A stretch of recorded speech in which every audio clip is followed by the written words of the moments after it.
Hey there, strangers. It's time for another 2 p.m. PST Twitch stream. I'm your host, Stranger Jim, and today we are going to be getting back into our coding stream. Give me a second while I make sure that everything's kind of running in order. Forgot to mute my phone. Oh well. Okay, so um, today's Sunday, and it is my what I would call my coding stream. Now, um, I haven't coded in a while because I'm currently working on the art assets for this game. So we're gonna keep on working on that for the most part. Um, well, we're trying to finish off the last two animation sets for the ghost and the goblins, because those are the next sets that we have to kind of work on. So once we finish those, then we'll be able to do more. We'll be able to kind of put them into the game and have it from there. Let me switch it over to webcam. So,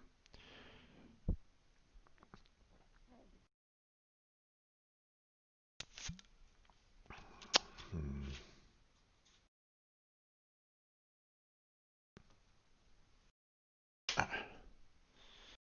here we go. Let's just sit a little bit closer here. Um, okay, so we have all the humans done. For the animations, we were able to finish off the ghouls, I believe. So we don't have to worry about that anymore. So we just have the ghosts and the goblins. So let me verify this real quick. Oh, actually, I was starting to kind of work on the goblin a little bit last week. That's right. Okay. Well, I mentioned the fact that this would be about ghosts today, so we'll go ahead and um, kind of set up uh, for all that. Here, let me go ahead and switch this to live here. There we go. So uh, now let's go ahead and open up our ghost here. Now we have um, we have our ghost, and he's going to be like carrying along a present, and like um, don't know exactly how I want to go about drawing him or the ghost at all. So um,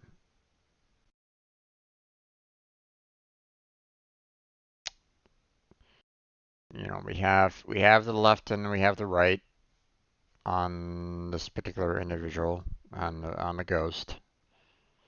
So um, I'm gonna want to um, I mean, there isn't much to really animate with these guys. Um,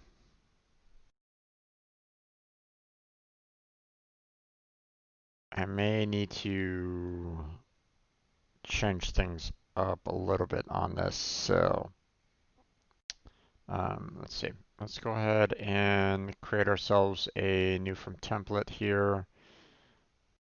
New art asset. Okay, so we have the left image.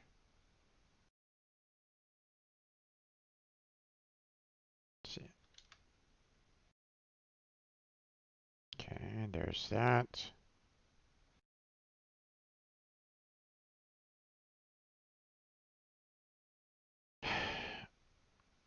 Ads, stop being 3 minutes long, damn it. That's not an ad, that's a infomercial. Alright.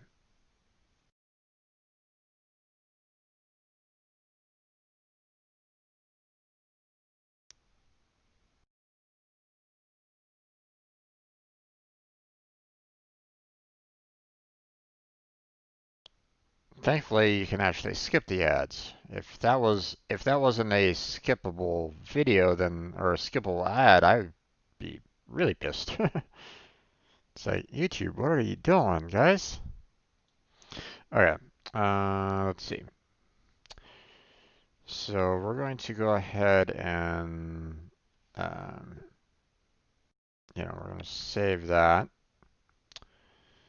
and instead of the uh, instead of the goblin here, we're gonna just kind of focus on the idol. Um, so ghost idol.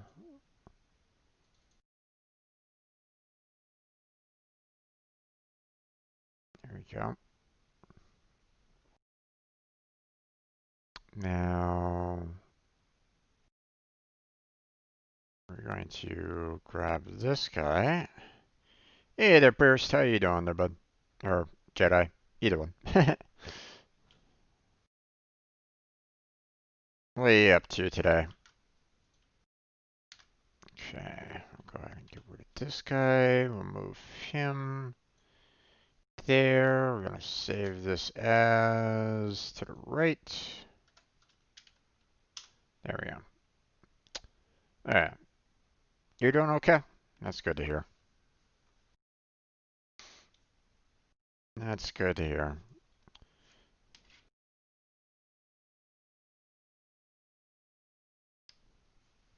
How's uh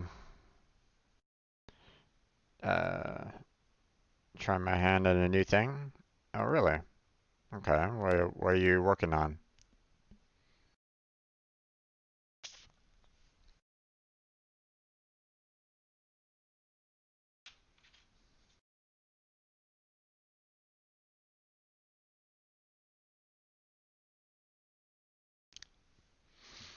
Okay, so let's go ahead and center this. There we go. Let's go ahead and open up the ghost idol to the left so that we can center him. Be right back. No worries there, bud. No worries.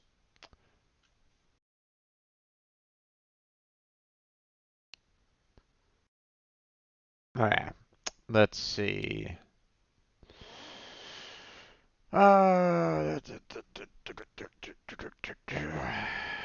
Let's see. Now,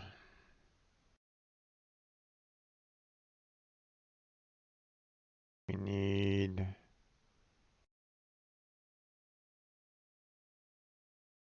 Okay, we need. Let's see. Hold on. Goblins. Yeah, we don't have these. We don't have anything inside these folders right at the moment, so we can just go ahead and go here and paste them there.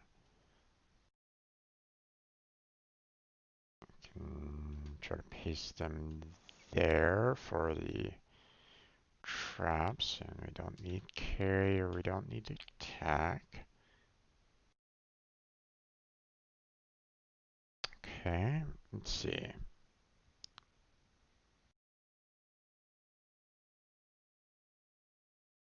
Hmm. Okay. Um,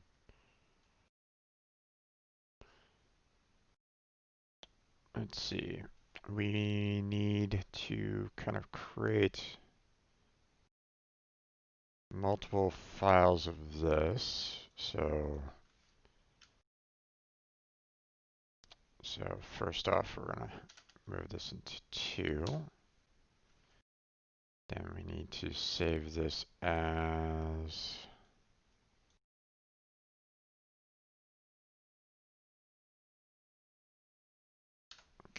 ghost lock. Yeah, I could have just kept it with the 2. All right. Um,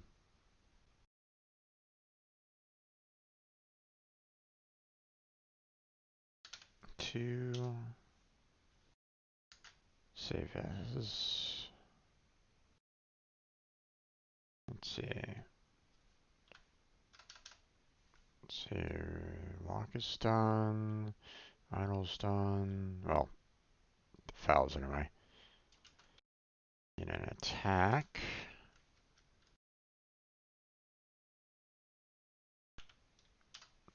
Is that? Let's see. And now we have carry.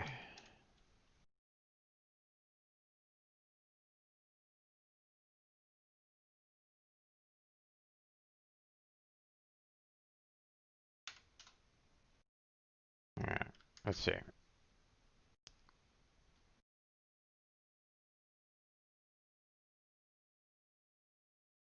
Okay, we have attack, carry, idle, and walk.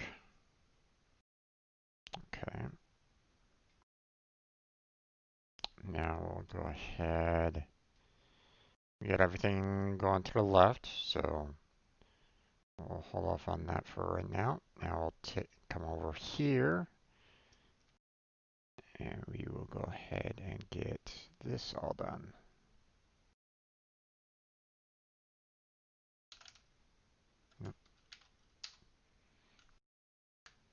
Okay, now we're just gonna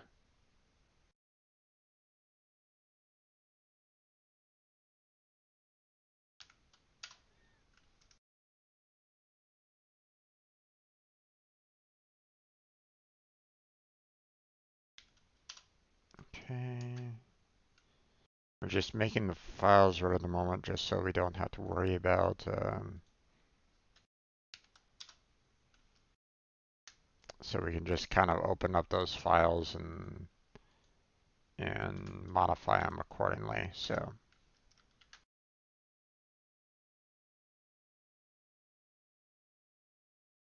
okay,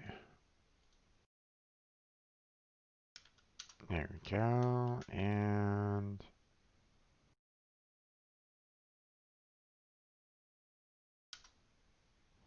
all right, so we got all of our um, you know, we got the set right at the moment.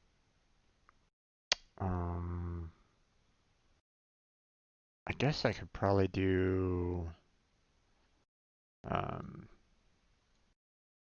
yeah, let's go ahead and set the trap in here now. And we can save this as the idle to the left, but we need to modify it so that it's for the trap. There we go. And then we'll do it again for the second. And we save it once again for the lock. And then one more time for the first image. There's that. And we come over here to the right, paste the trap, then we go ahead and save it as. Okay, so we want all the trap ones.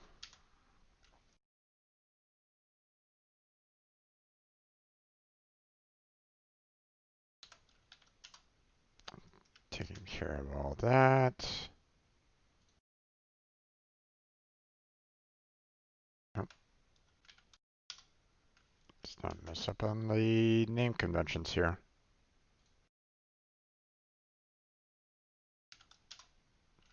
Okay. So now we got all the um, files kind of saved.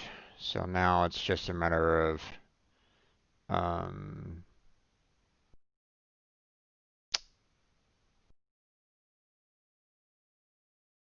now it's just a matter of trying to modify them to have a different style of animation to it. So um,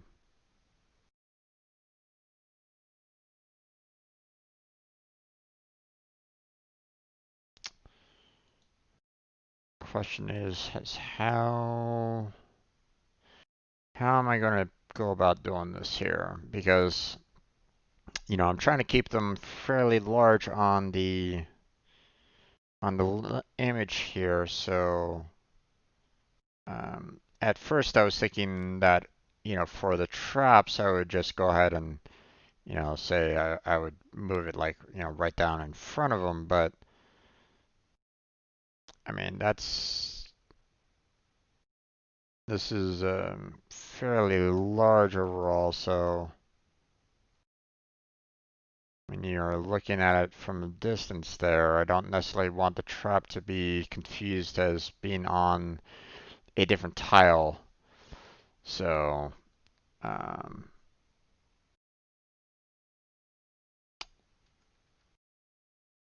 so how am I going to go ahead and modify this a little bit, especially with um, especially with the trap here?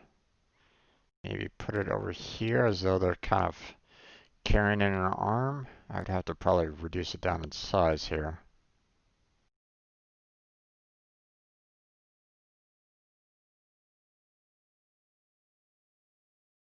Hmm. Maybe I'll put it like right on top.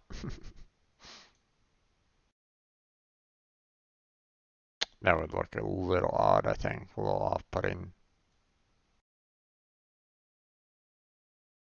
I really don't need it locking on cusps or the points there, so go ahead and remove that for now. I mean, I guess that's okay.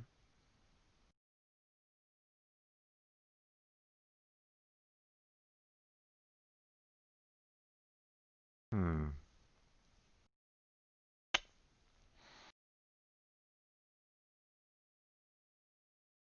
Let's see. Let's go ahead and replace the present over here with a smaller one, so it's not like super huge or anything along those lines. So,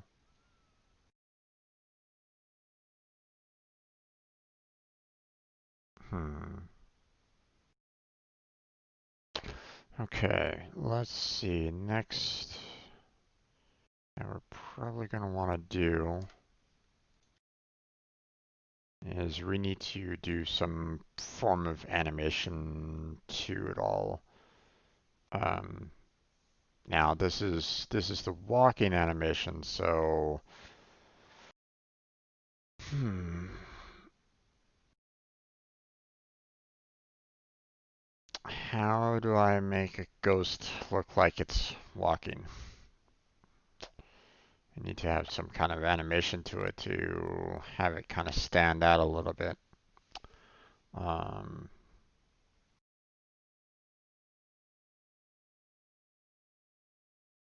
I mean, I'm already kind of thinking of like having um, its extra.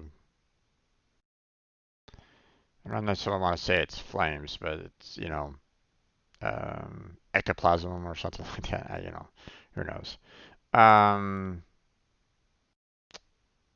I want to be able to change these into something else so that you can kind of see um, the ghost look like it's just trying to hold itself in for the most part, as though it's kind of trying to, as though something's trying to pull it to like, another area, um, you know, being pulled off to heaven or hell or whatever you want to consider. But it's still trying to remain. Um, so, hmm,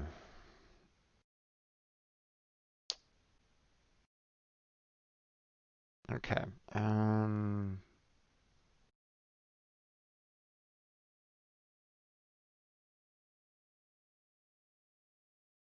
Let's see. If we're going to be doing that, then we're probably going to want to change this into something else. Let me reuse these. Um, Let me reuse these again so that I don't have to worry about like trying to create something more on that. I mean I could, but yeah, let's let's let's try to reuse as many assets as I possibly can. So we are going to go ahead and ungroup. So now this is the walk animation. So actually, hold on. I wanna let's see. This is the first one. What I want to do is go to the second version of it all. So now, let's see. Actually, let's go ahead and change these values into something with a round number to them. I mean, there's not much of a difference, but it allows for me to um, go back, or it allows for me to place the present um, in another location. So we are looking at trap walk 1, so we want trap walk 2 to the left. Gonna get rid of that. Put that down. Now we're going to modify its X and Y. There we go. And now we don't necessarily, we're not moving any kind of limbs or anything along those lines per se. So we're going to go ahead and ungroup. And we're going to take a copy of this. And we're kind of put it like right there. And then we'll take a copy of that. And we'll put it right there. And then I'll just go ahead and remove these other, remove these other 3. So welcome back there, Jedi. So what are you trying as a new thing? Alright, so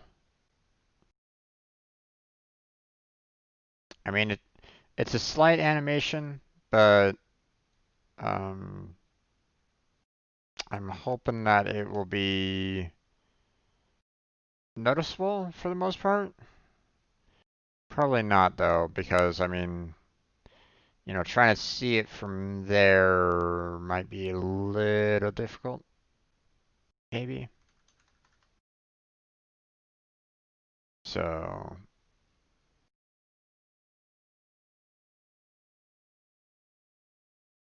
I'm not trying to self-promote, but I'm trying my hand at streaming. Okay. I mean, so here's the thing.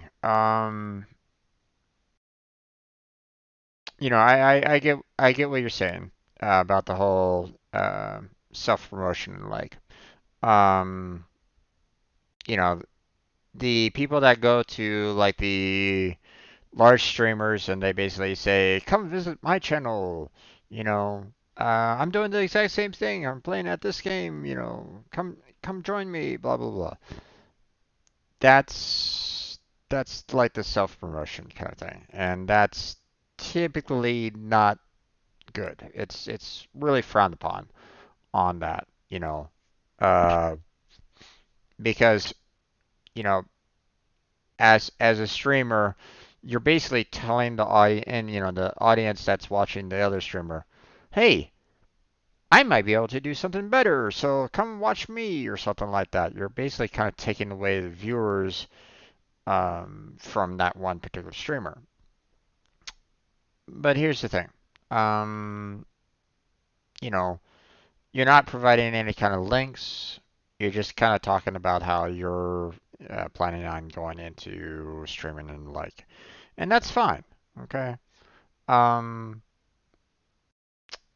and um, I can always try to, um, I can always try to shut you out whenever um,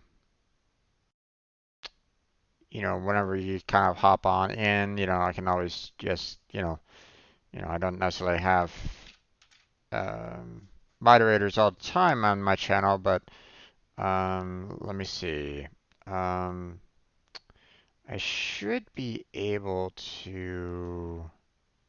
Now, are you going to be kind of sticking with your username there, the Pierce Jedi, as the streaming, or are you going to be using your own, or are you going to be like using a different identity or whatnot? So, I mean, you can totally do that. Um, you can use, Jedi um,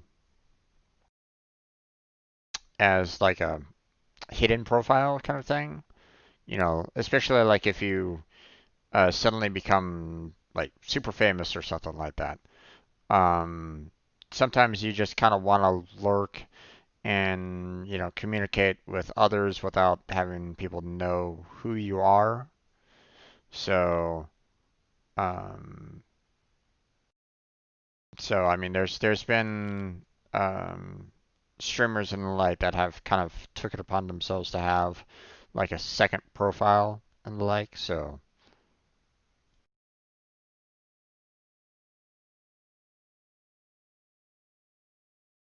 um,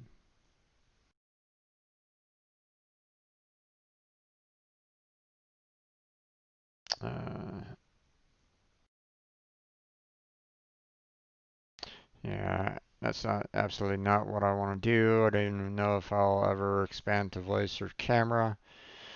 Hope all my content and not all my content is always Pure Jedi except on Twitch. They wouldn't let me, so I had to put an underscore in it. Yeah, probably the username got picked up by someone else. So, um, and that happens, especially if it's a fairly common, um, like for example, I, I've used um, I've used like code names in the past of like Reaper and Cronus and normally those are always kind of taken up by others. Um, so you have to kind of find like um, the different style of code names that can kind of work for you. So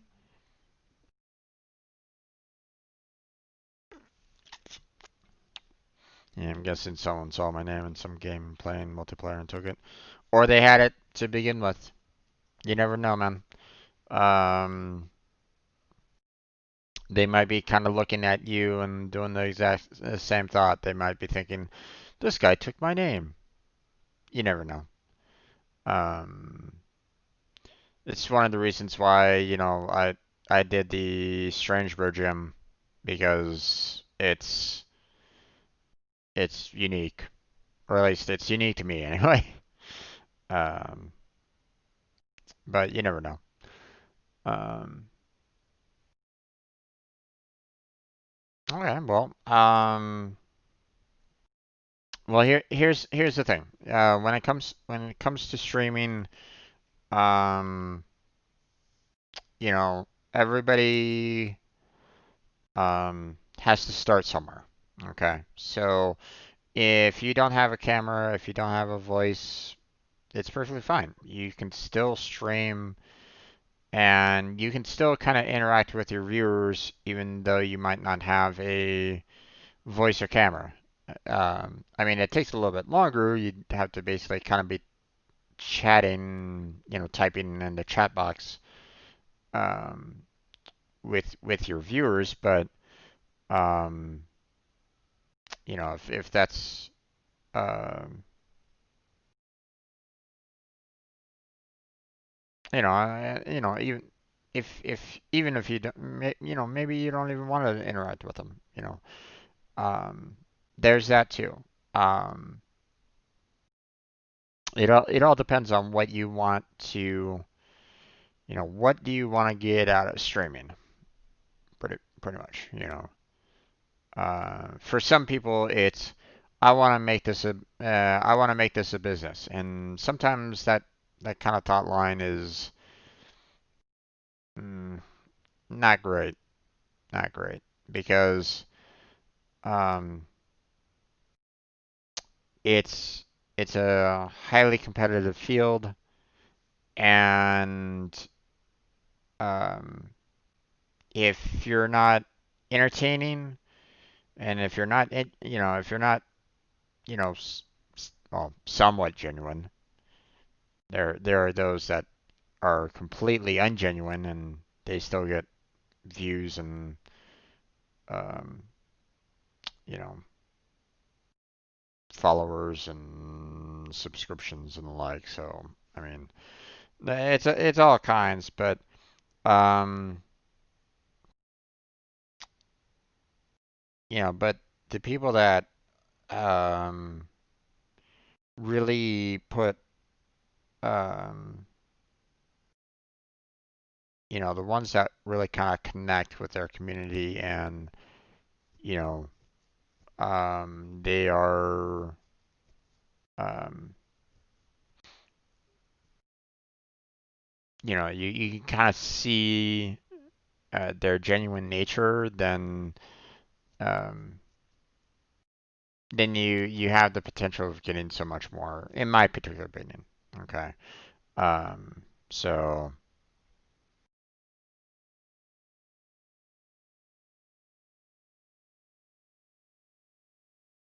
let's see. Yeah, I was just lucky to get Pierce Jedi on all consoles and Warframe and Steam.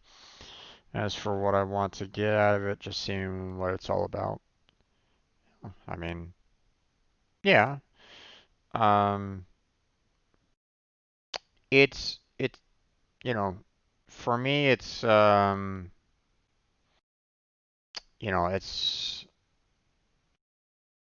kind of twofold for me. One, it allows me to kind of communicate and be a little bit genuine. It allows me to kind of um, basically tell the world that, hey, I'm here. You know, um,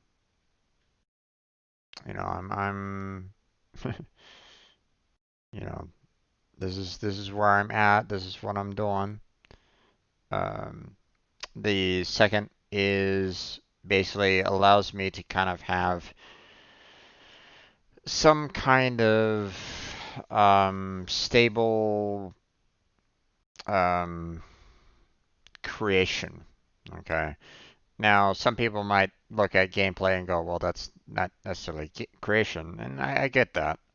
I mean, I don't really do any kind of editing anyway. Um, but because I'm able to, because I come online, you know, um, every single day from 2 to 6, it allows me to um, it's a schedule that I can kind of keep. You know, uh, it's similar to like a work schedule. Okay. Um, something that you can get up, get yourself dressed, get yourself washed up, cleaned up, and you go to work, you go to your job, you go to your career, you know, you enjoy it or you don't, and by the end of the day, you kind of uh, you head back home. Um, you'll be right back. Gotcha.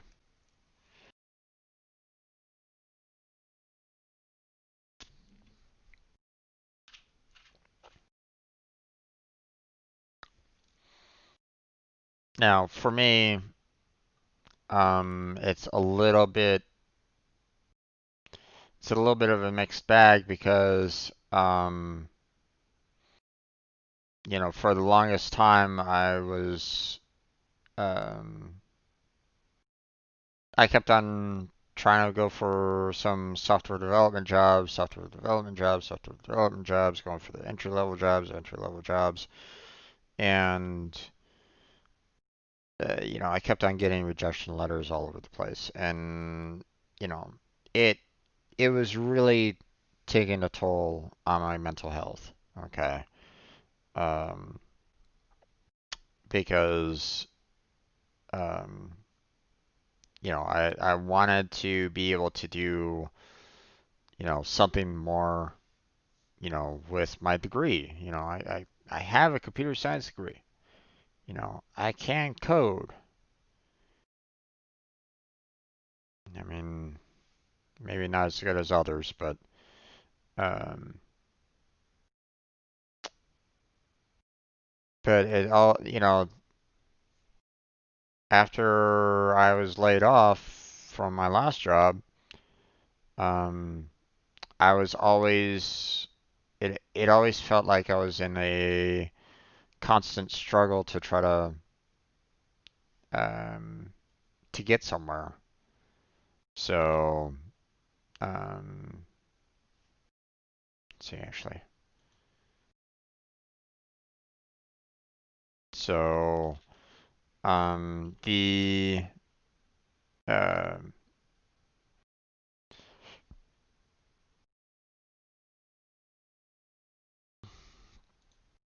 so it was kind of difficult to um, because I was the rejection letters just kept on just kept really affecting me pretty badly. Um, so um, let's see.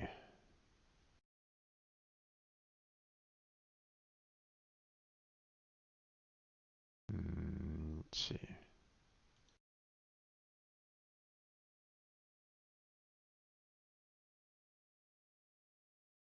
Hmm.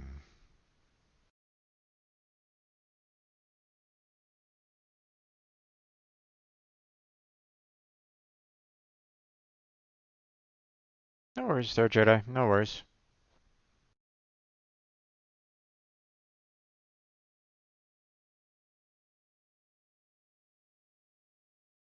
Hmm.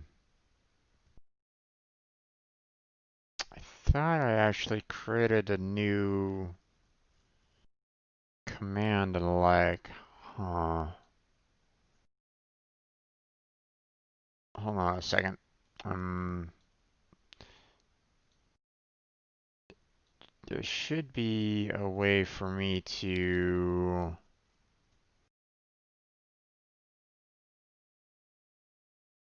Thought there was a way for me to kind of shut out people, or I thought there was like maybe like a custom command for shoutouts. So, um,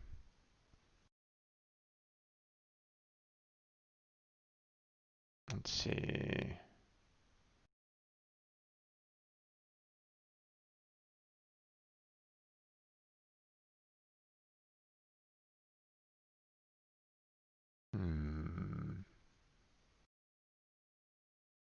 maybe CloudBot commands.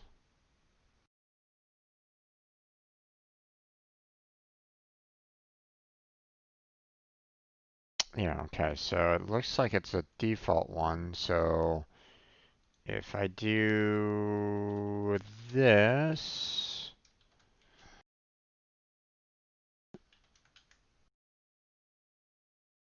then, well, that didn't really work. Um,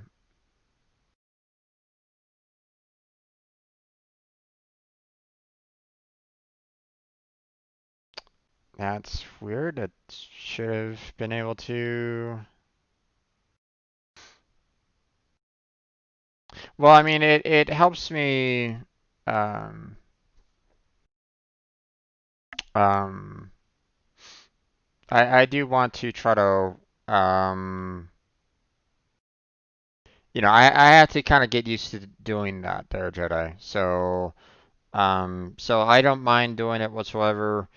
And um, as you can see, the um, my commands there weren't working. Um, so yeah, I need to figure out how to actually fix that. So let's see. Um,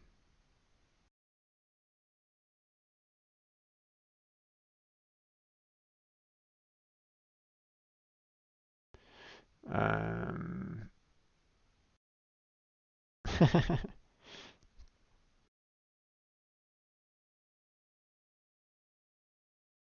well, I mean,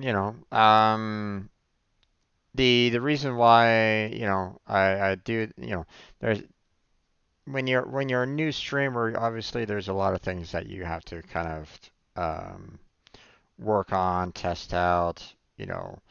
It's always kind of a growing pains. So um, maybe if I ever go beyond just messing about, I'll ask you for some help getting all that all going. No worries there, bud. No worries. Um, it like I said, it all depends on what you want to get out of streaming. Okay. Um, you know, um,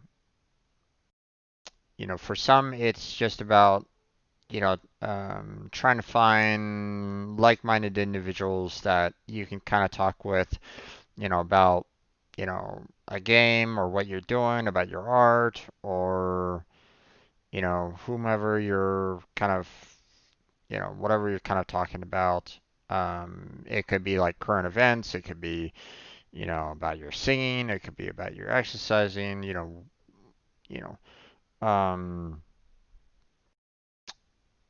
It's now, you know, for someone like me, trying to build up an audience has been difficult. Um, but I mean, it's all part of the growing pains.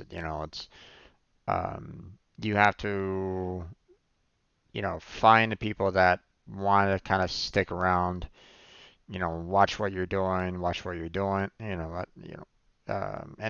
be able to kind of talk with you about, um, you know, what what you're presenting.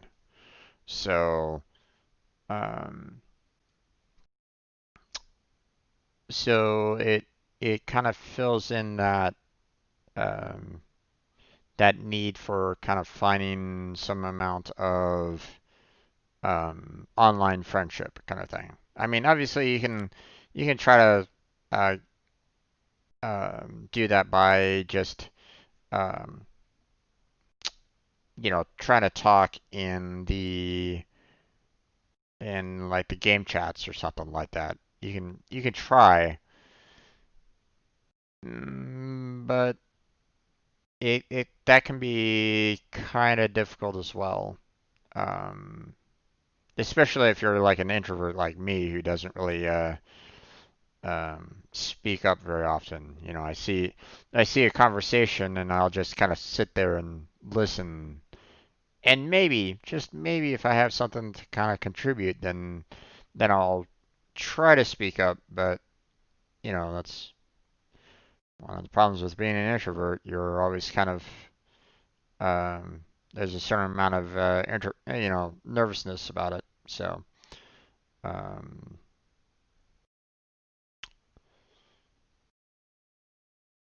yeah, I get you. Yeah.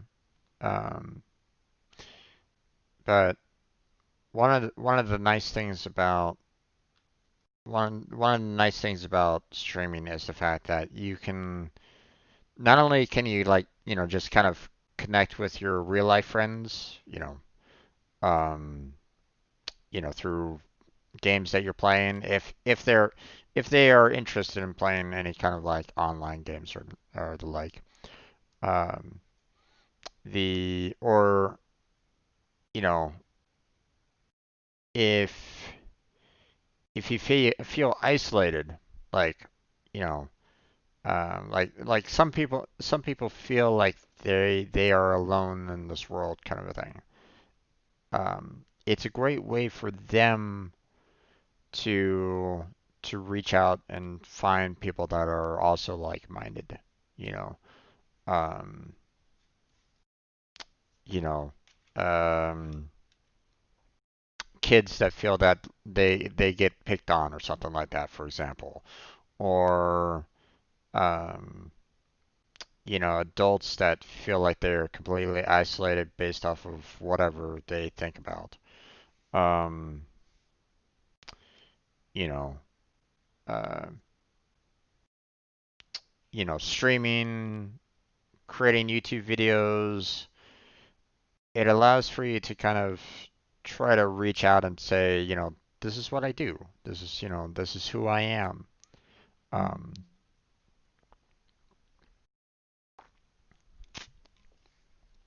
so, um,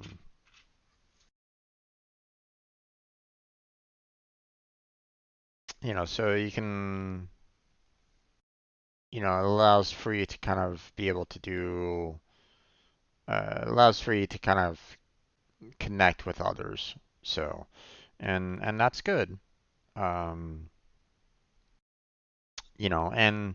and being able to kind of go to other people's streams and just kind of chat with them about the game, or hey, here's some tips for you, or I love this game, or I love what you're doing with this art, or keep going on your fitness, whatever.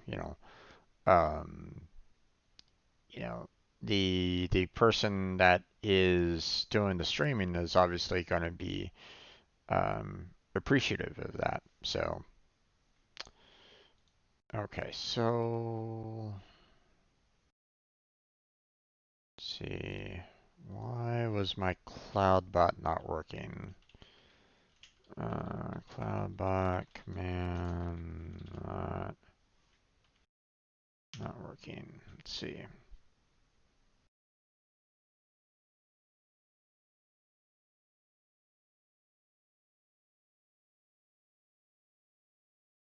Uh, do, do, do.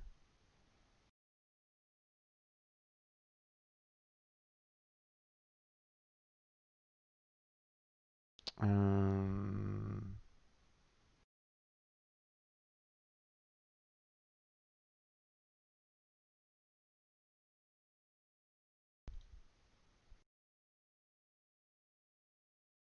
hmm.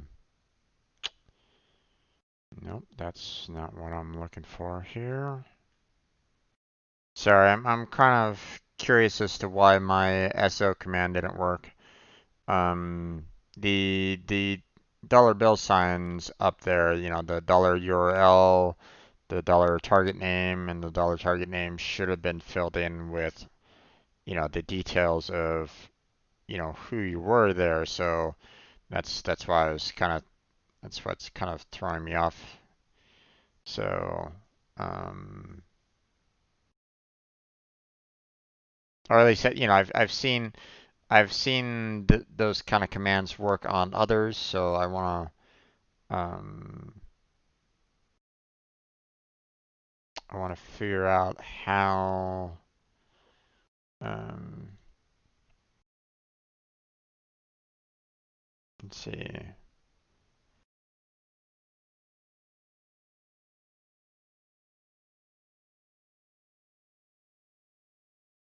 Hmm.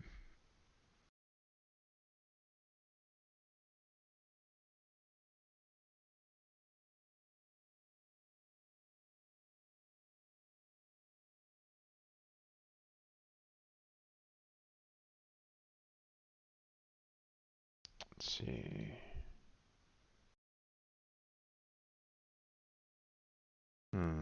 Okay, so um,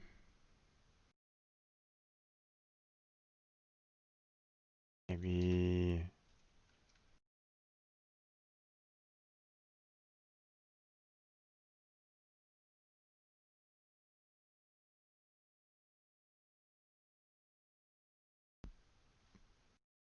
let me see. Let me try this again.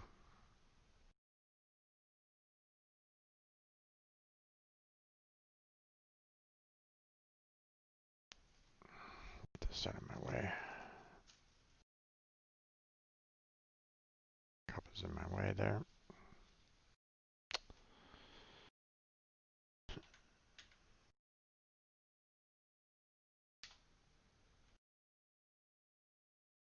Nope, that didn't work.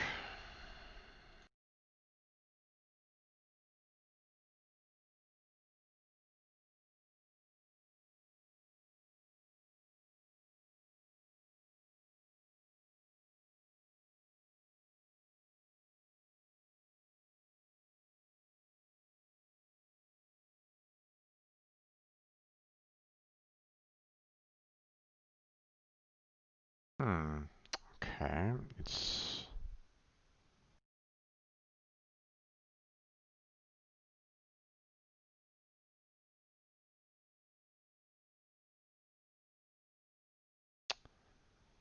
huh.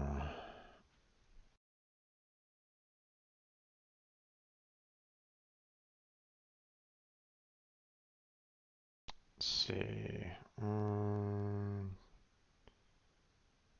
Cloudbot.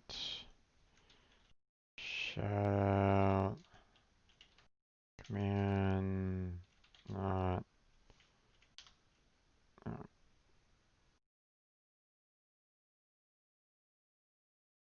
Let's see. Let me.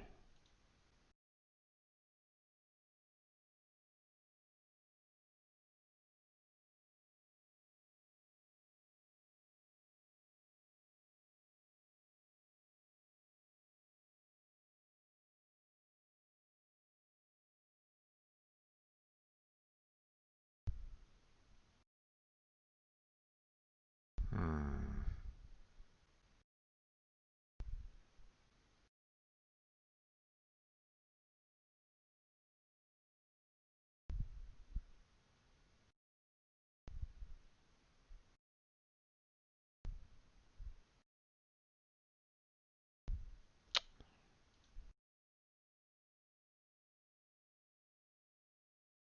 Okay, so apparently they've modified the API on this, so let me see if I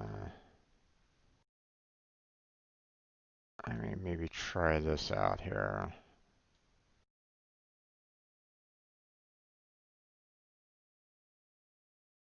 Okay, hold on.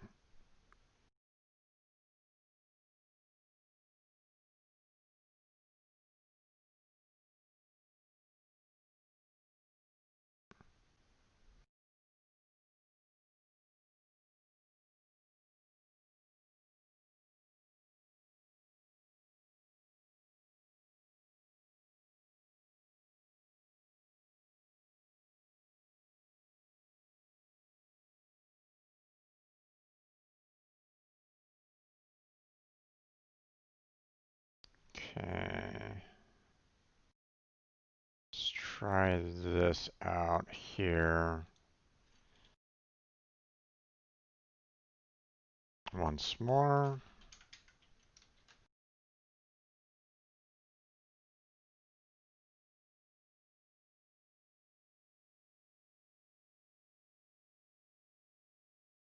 There we go.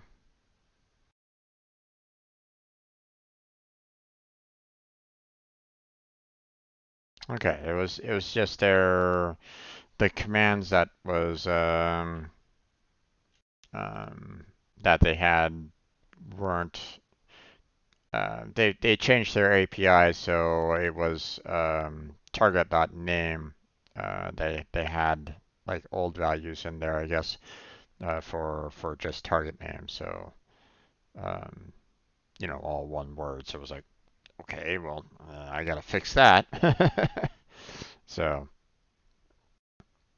um, another one that I tend to um, shout out from time to time is my friend Crazy. So let's see. Oh boy, he has a large um, he has a long username. So hold on, let me let me go ahead and get the full um,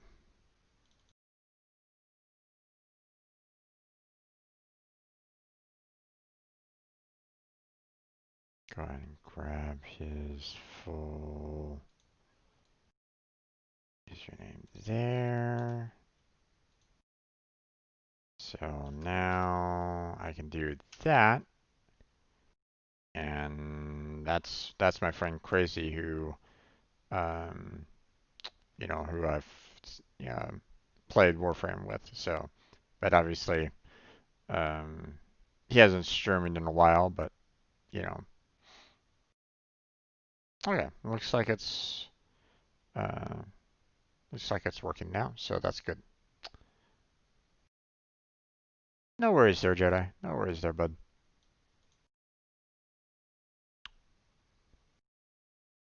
Okay, so I may need to go and fix the CloudBot commands then because their API is a little outdated. Alright, well, I'll have to add that to my list of things that I need to get done. So let's see. Um, let's see.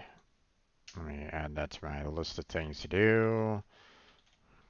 CloudBot commands are added with old API commands.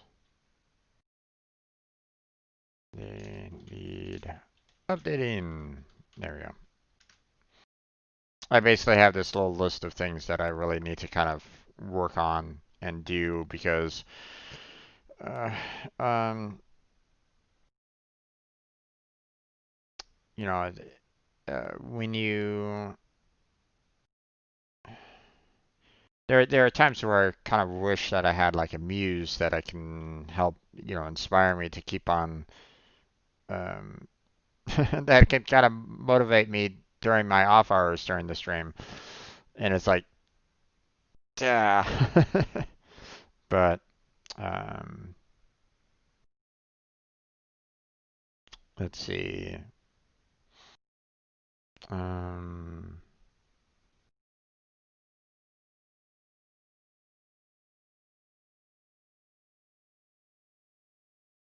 okay, I already did that one.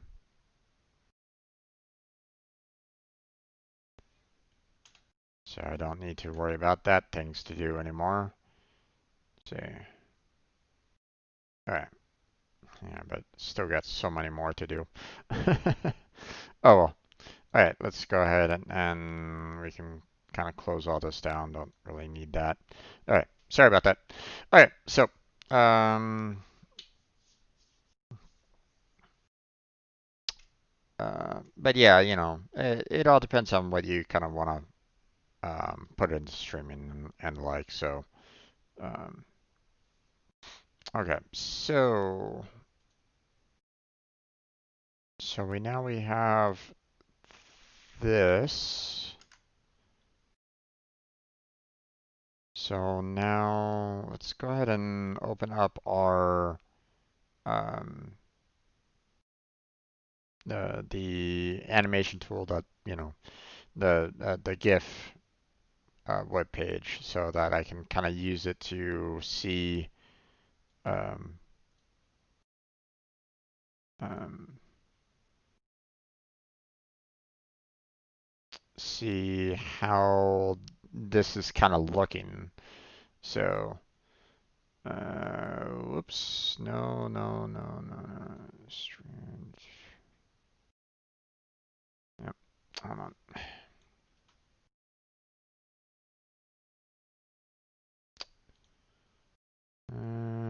Programming, art assets, ghosts, and now we're looking at trap walk 1 and 2. Go and open.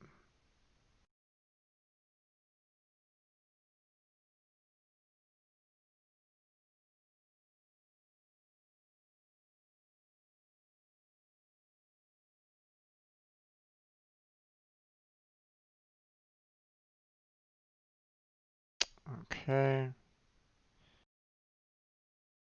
Hmm. Is that good enough?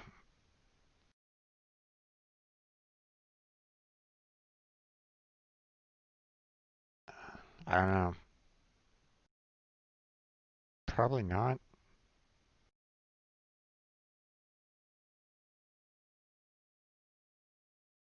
Hmm. Don't know if that's going to be enough or not. Hmm.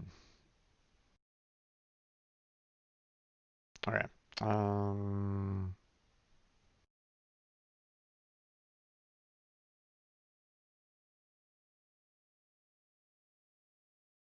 let's see. We got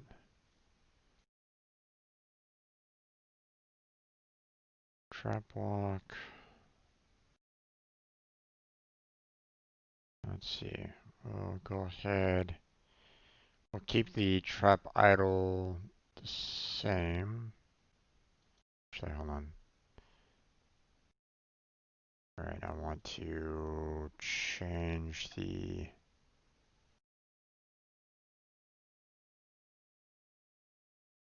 box here to over here. Change these values again. There we go. All right.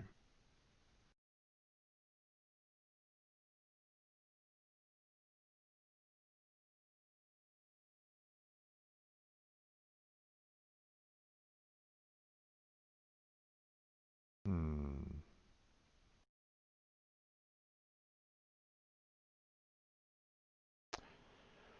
How am I gonna do this?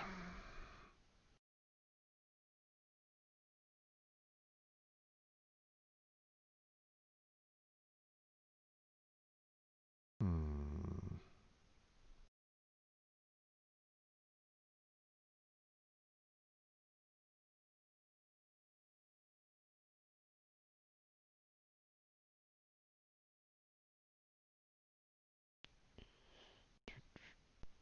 Okay. Go ahead and save that for now. But how am I gonna be doing this? Ghost and the ghost design that I have is is interesting, in that um I'm having it um the um, well, I mean, if you were here watching my previous streams when I was actually first designing these guys, then you could see that, it was a little bit of a process trying to figure out, you know, well, okay, let me kind of show you what I mean. Um,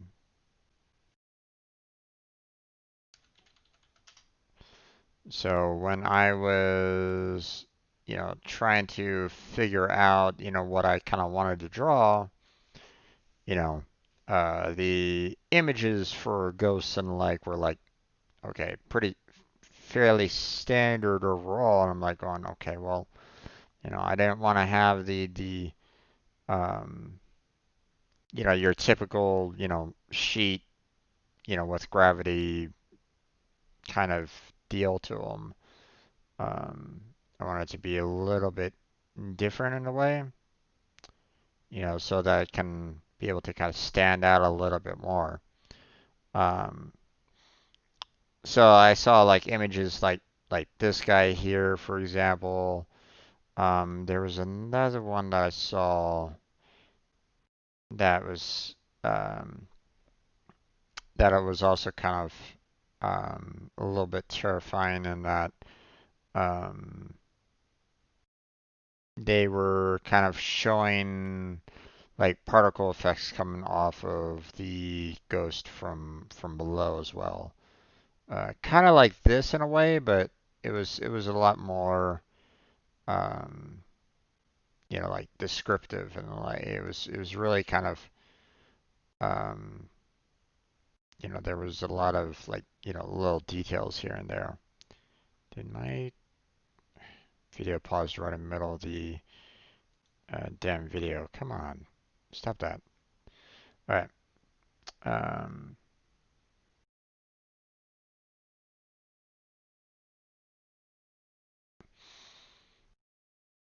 I just don't really remember what the image was per se on it. So um, so I thought maybe I would do something that is um, I would kind of flip the flip it around in that instead of you know a white sheet that is kind of synonymous for ghosts. I would kind of change it up into um, more like an actual like kind of spirit, um, like a little glowing orb or something along those lines, like a little sprite, and just have like little particle effects kind of coming off of them, so that it would kind of stand out a little bit more. Now, one person mentioned the fact that it that kind of looks like a fire elemental, and I kind of agree with them, but at the same time, um, I didn't want to be reusing like, um, I don't want to be reusing, you know, like a standard kind of image for the ghosts anymore. I wanted to kind of change it up a little bit, you know, try to be a little bit more unique to the design so people can kind of see it and go, oh yeah, that's from this game. Or at least that's the intention. Will it work? Who knows? We'll see. Um, but the the problem that I have with it now is, how do I change up the animation so that um, so I have an idle animation, so I have a movement animation, um, attack animation, uh,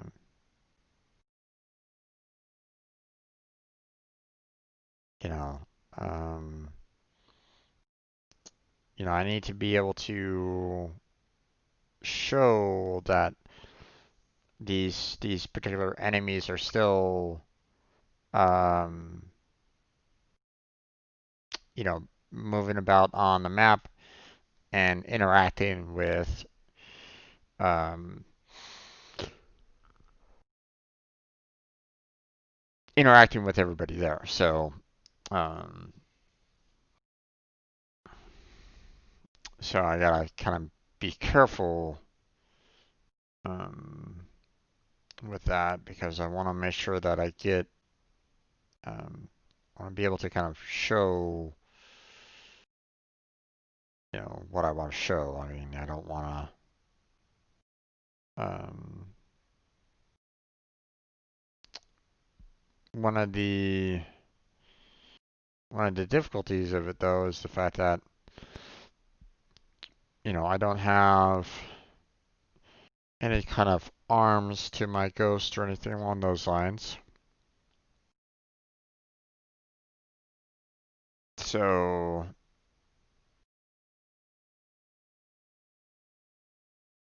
so how do I kind of make it stand out a little bit? Hmm.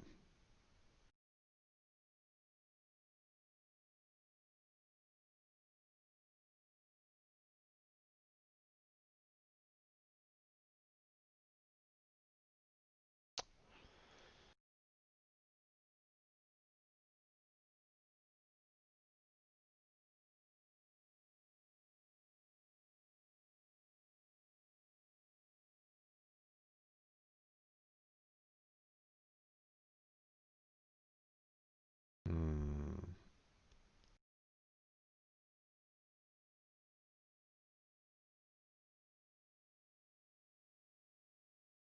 I have an idea. So we have our walk, which is okay. We'll keep with that. Um, we have our walk there. So um, let's see. We'll keep this. Then we will go ahead and open up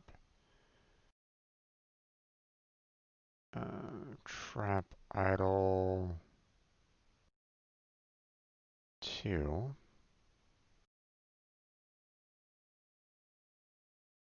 Gonna take the box there. We'll go ahead and replace that. So 72 and 76. Gotcha. Now we'll go ahead and see. Let's go ahead and grab these two here. Okay, ungroup. Gonna delete those. We'll go ahead and paste the others there. Now we have values here that are a little off, so let's go ahead and change this a little bit. So there we go. So now I can go here and we can do 76 and 4. Okay, and now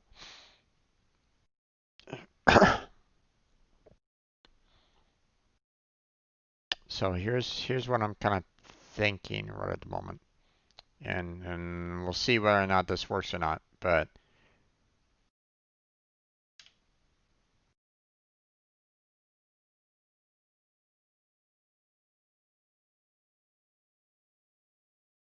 I don't know if that's I don't know if that really works. Let's see.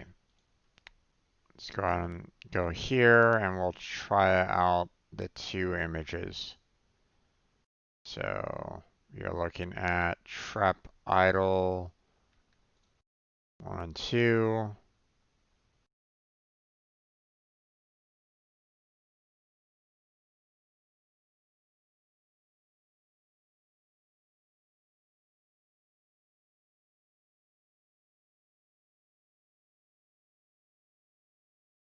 Hmm.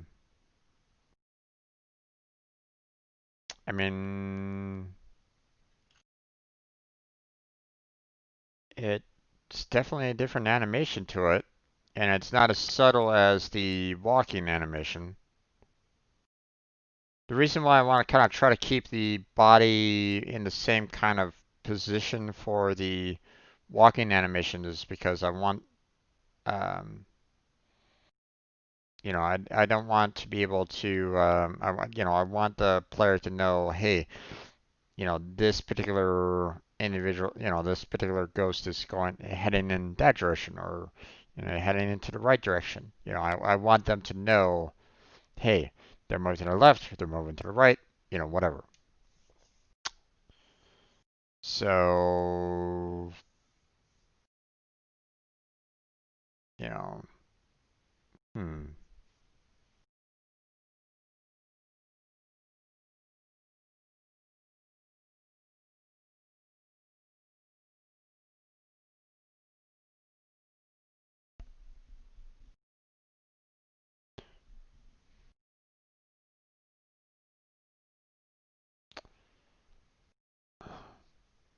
I've always kind of wondered why, um, well, it feels weird when you see, I when I click on users in chat on my Streamlabs, I'm seeing in multiple different users right at the moment, but the view count is still at a low amount. I wonder why that is. Hmm. Kind of throws me off a little bit. Um,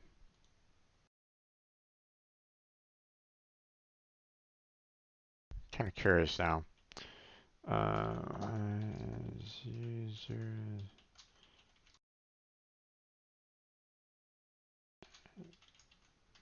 uh,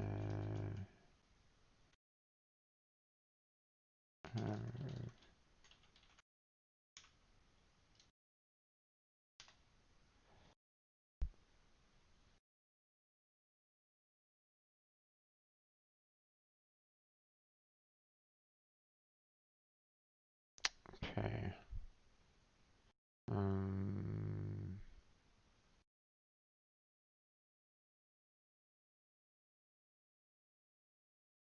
can,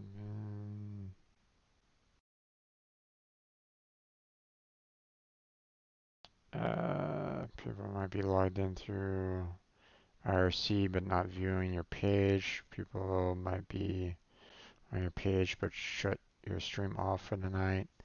Could be a bar, but other two.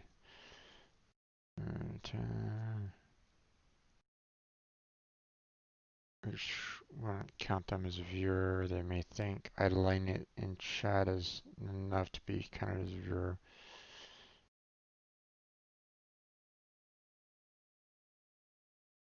Um,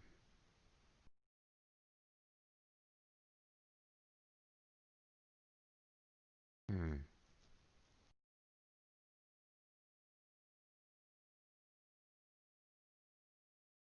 Interesting. There doesn't seem to be any good kind of account for it right at the moment. Hmm, Whatever. Okay. Well, that's something for me to maybe look up a little bit more. Um, Matter of fact, let me go ahead and put that down on my list of things to do. Um, why number of viewers does not match with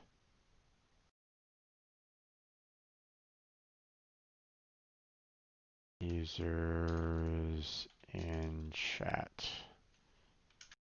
All right. All right. Okay, so Yeah, it kind of it just kind of throws me off in that um I see multiple users sometimes in the users in chat, but it doesn't reflect that on my viewer count according to Streamlabs. So I'm just kind of curious about it. I mean, um, it would suck if Twitch is actively kind of screwing over like new users because of something like that. But I could be wrong. You know, so um, okay. So we are. I mean, this looks good for an idle animation. I mean, it's not the best, but it works. Okay, so um, so I think we're okay there. So let's see, I'll go ahead and group that back all together again. Let's see. Um,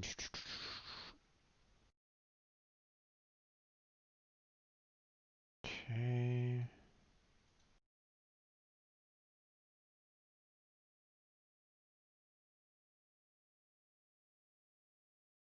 Okay, we'll go ahead and open up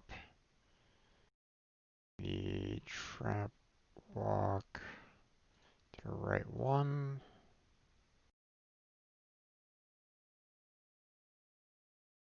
Okay. Let's see. Go ahead and remove this. Okay, now the position here is a little bit different because of um, what we're looking at here. The x value is changed, so it's not the 72 and 76 as it is over here. It's now something that 18 and we'll do 73.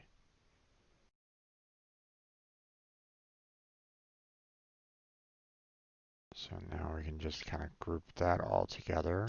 Save that as. Oh, but we want to change this a little bit because it's the second one. Um,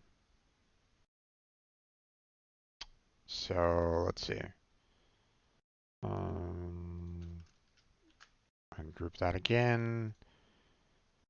We're looking at 18 and 73. There we go. So now we can just go ahead and take that. We can group that all together, save that all together. Now we want to grab our, um, we're going to grab these,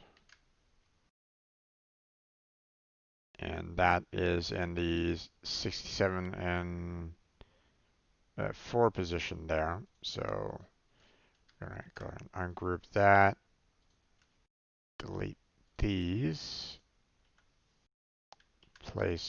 paste that, modify the values there, and we'll go ahead and group it all back together again, save it. So now we should have um, the facing the right animation done. So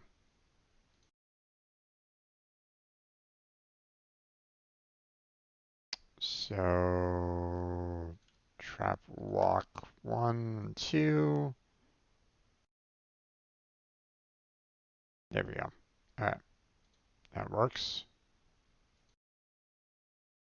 So now we want to um,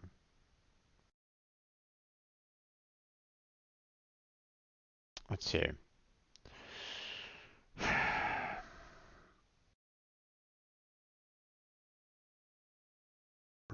We need to kind of work on the idle to the right.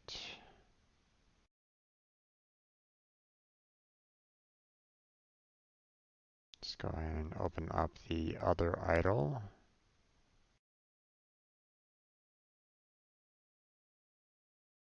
There we go.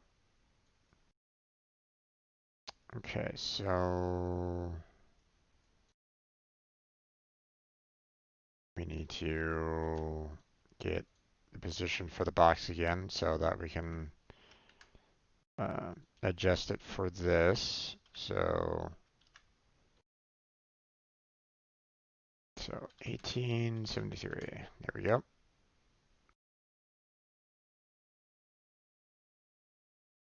Okay, so idle doesn't really change, so we can just kind of group that all together again and be done with that. Um, and then we can do 1873, right? And now, let's see, we'll go ahead and grab, um, oh, what's going on here?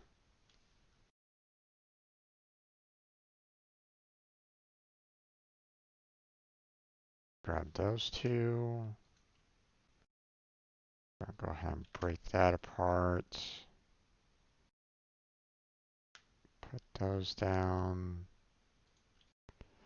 Get rid of these. We modify this to 67 and 4. Go, and now we go and take the body and we'll flip it around. So now we can group that all back together again, save it, and that should work.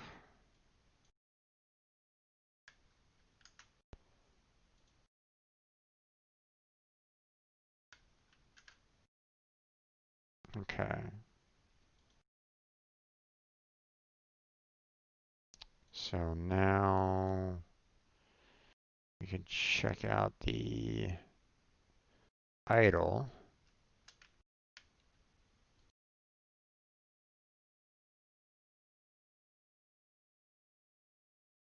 There we go.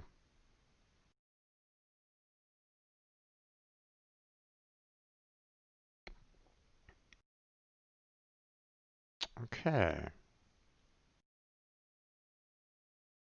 So we have all of our traps done. Now, one thing that I wasn't doing, which I need to kind of take care of at the moment, I'm gonna close all these down for now.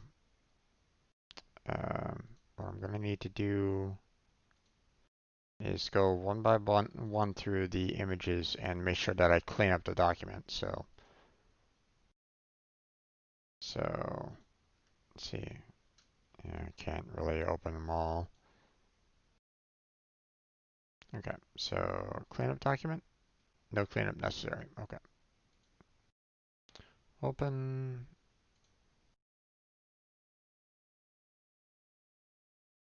Let's see. Cleanup document. No cleanup necessary. Good. Open.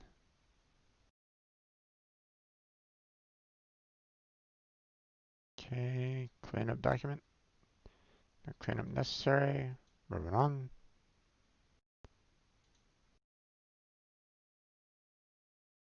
Okay. Oh, wait. Cleanup document. No cleanup necessary. Okay, so I can get rid of all these guys here. Now we'll open up the other four. Cleanup document. Nothing there. Open.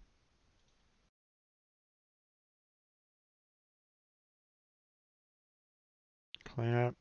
Nothing. Okay.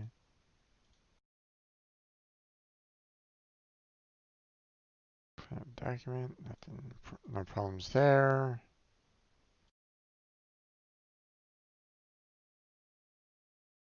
Okay, and there we go. Okay, so we're all good on that then. We've gotten our um uh, excuse me. We were able to get the traps done with the idle and the walk.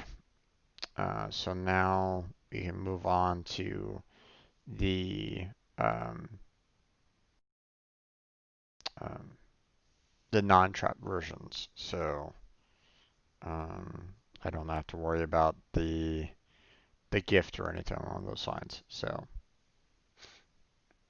um, but obviously there's going to be some amount of um, I'm going to need to modify this a little bit more in that we still need to kind of do a carry, and we're going to need to be able to do a um,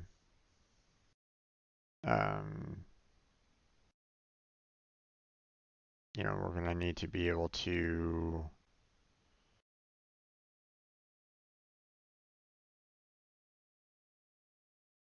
have an idea on the carry.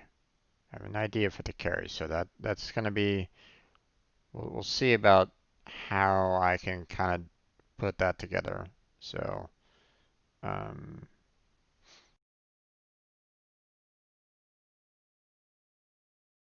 so but we have all of our traps done now. Um,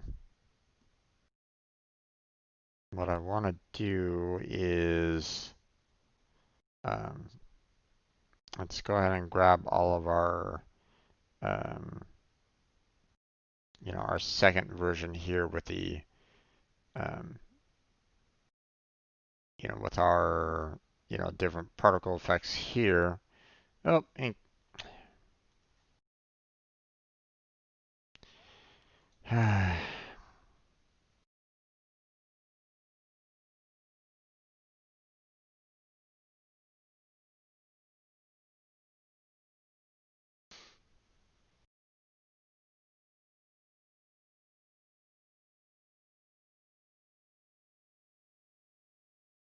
All right,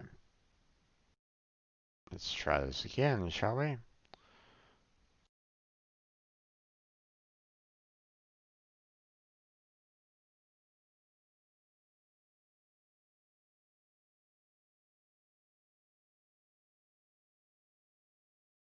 Hey, Kiro, how you doing? Welcome to the stream. How you doing today? All right, so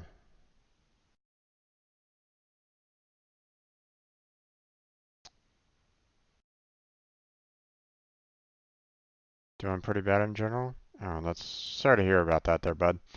Okay, so I typically put the educational tag down because there are points where I have to um, look up certain information, or if I'm discussing certain portions of game development or ideas on how to do game development.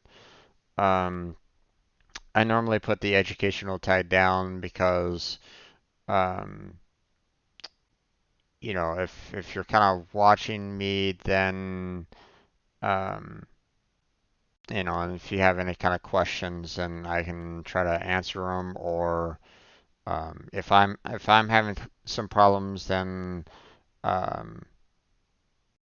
then I may be asking you, the audience, for suggestions and like to try to help me out, and therefore um, it can also be educational for other individuals that are in the chat or something like that.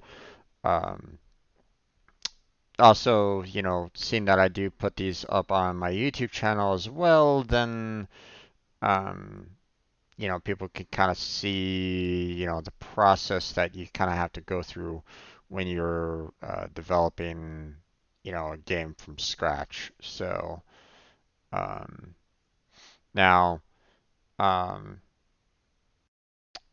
I'm kind of out of my element in a sense that I'm trying to work. I'm putting on the artist hat, um, which I have no artist background, so I'm trying to do a lot of the work without trying to eyeball everything myself. And believe me, there's a lot of growing pains when it comes to that. But um, it's I want to be able to help out anyone that comes into my stream and is kind of curious about things. So I was looking for people to help with an issue, but I think I should just rather keep searching for myself on Google. Well, it depends on the issue. Um, you might be able to find someone that has an has some information as to what you might be dealing with. So is it more of a coding related issue? Is it more of a game development issue? You know, um, the issue is, I think, very simple to fix, and I'm just too uneducated in this. Well, it depends. It depends on what the issue is. Um, so, um, I, are you developing a game? Are you developing an application? Are you, you know, um, I have a stick that you move to catch balls. I'm trying to make a score text that goes up by one every time you catch a ball, but I can't seem to find a way to do it properly in Unity. Okay. So obviously you have both the ball and the stick as a separate um, prefabs. So um, I feel bad for asking at this point because it seems ridiculous that I can't find a fix for that. Well, I mean, um, so what you're gonna need to do, okay, bear in mind that I can't see your code or I can't see what you're kind of working on. So you're probably gonna wanna uh, you're gonna need to be able to um, you're gonna need to be able to take what I'm trying to say and try to work with it. So um, okay, so I already have a collision script that deletes an object if it collides. Okay. Um, so if you're does does the ball disappear at a specific location on the stick, or is it just if the stick hits the ball, it automatically gets deleted and your score is supposed to go up?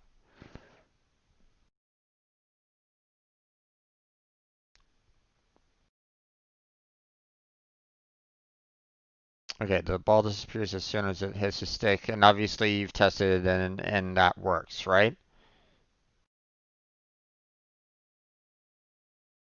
And the score is supposed to go up by one each time it hits. Gotcha.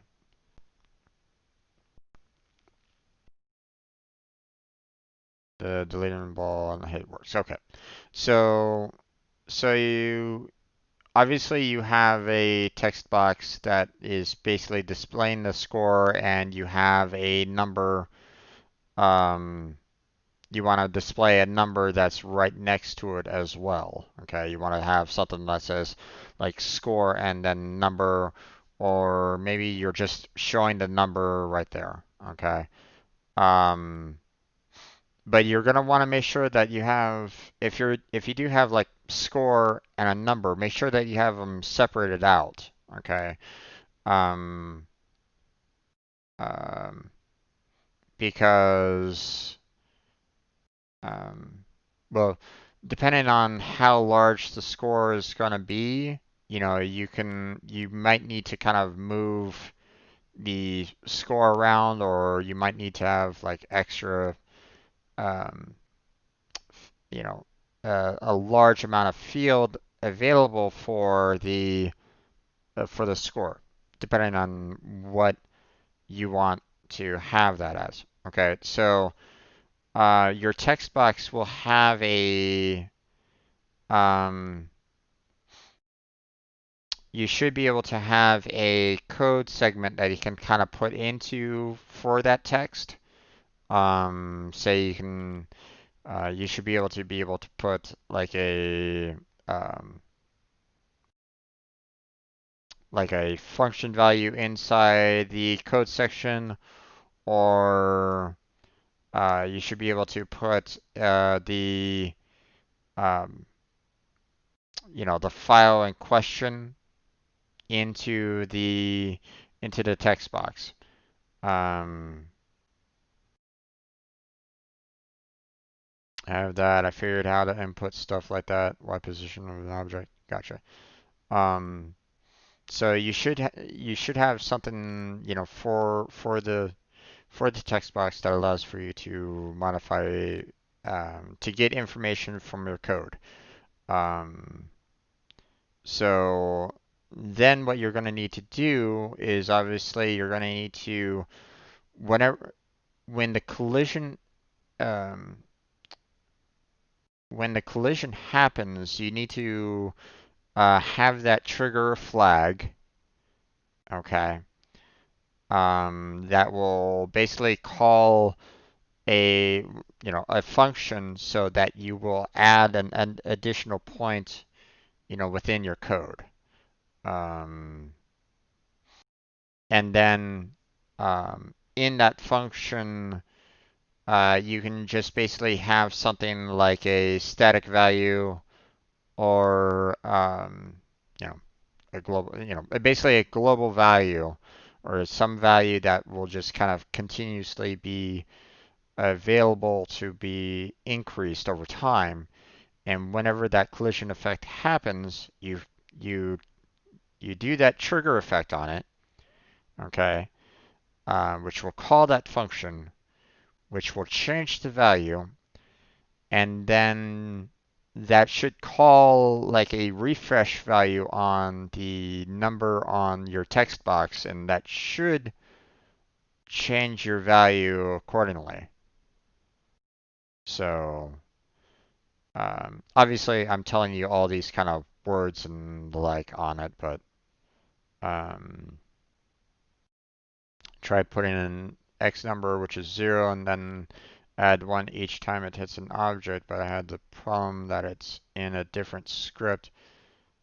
Um, put that X into the text. Okay. Um, yeah, so here, let me open up Unity here. Oh, actually, hold on.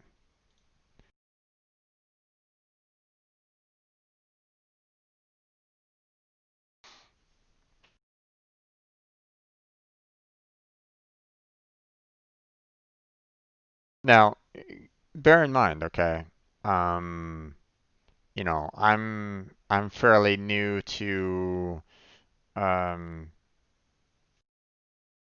I'm fairly new to Unity myself, so well, I mean, this entire project has been basically around Unity, but I mean, there's still a little bits here and there on Unity that I'm not 100% on. So bear that in mind, okay? There might be better methods of going about what I'm trying to do or trying to talk about. So Um, I'm into programming in Unity only since 1 month, so I don't have almost any experience myself.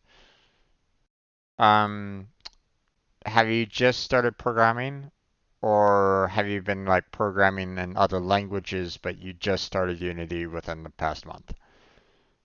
Um,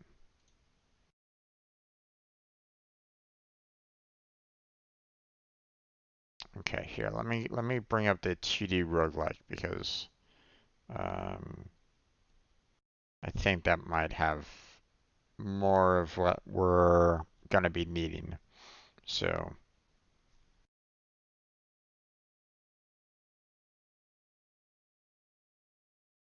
I just want to see, I just want to know where you are in terms of experience overall.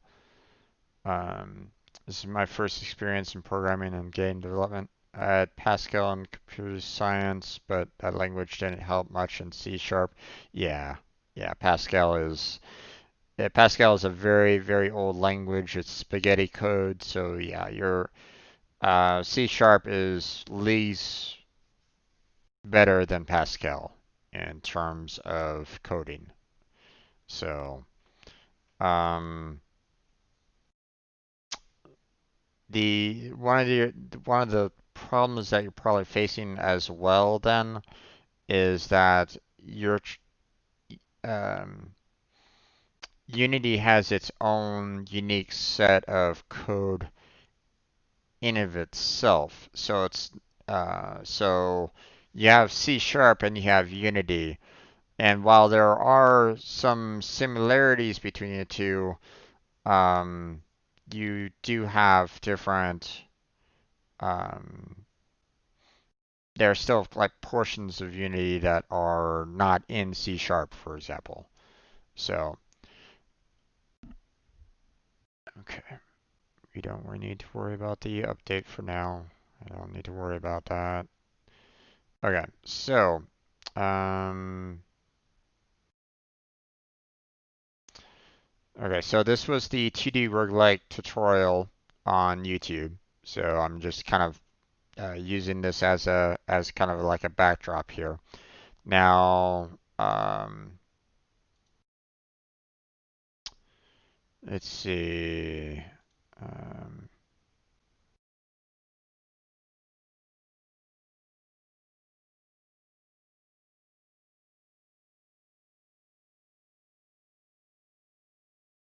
okay, so when you're playing the game here on here, um, see the see how the kind of the text changes here.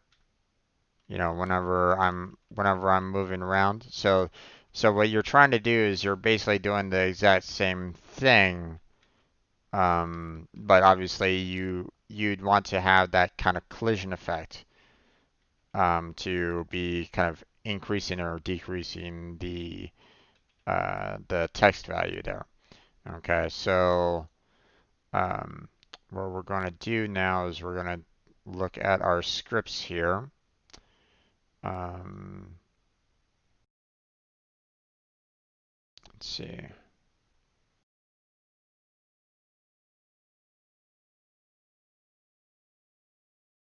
Let me open up the code base here.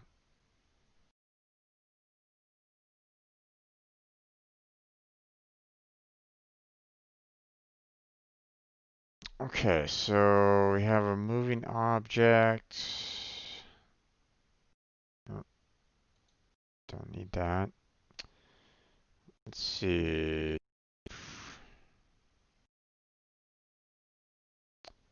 Let me see if there is anything here that. It's been a while since I worked on the 2D roguelike, so give me a second while I um, look through this here.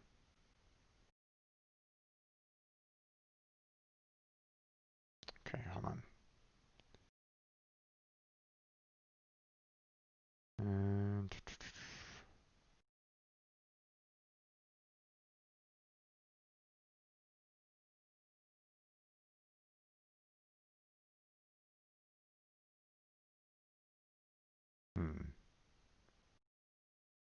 Okay, so that's not what I need. So player,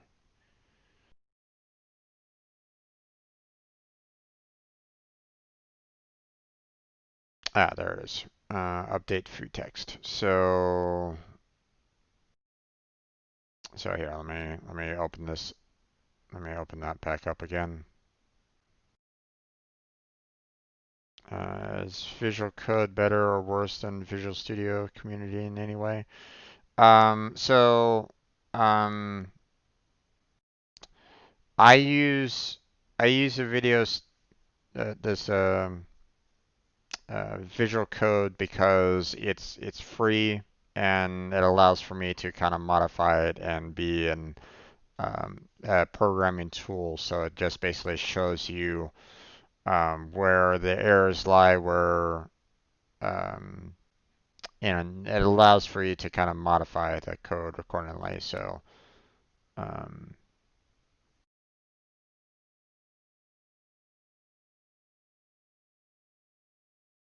so if you, jeez, we're having some issues here.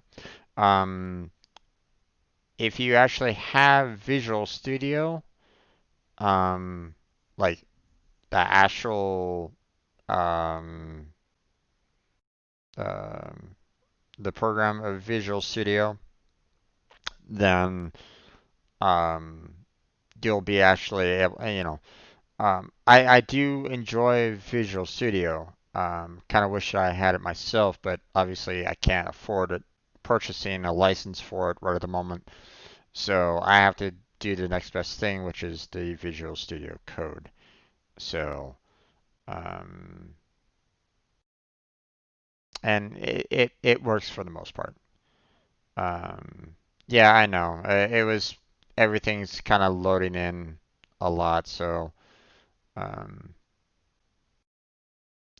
the I don't have a direct um, Ethernet cord going down to my main router. It's to a um, it's to a Wi-Fi satellite, so it's not exactly the best in streaming. But I mean, there's nothing else that I can do right at the moment. The box is on the other side of the house, so um, okay. So what they have here, okay, in the um, in their player tutorial is their update food text. So, um, they get the food from, um,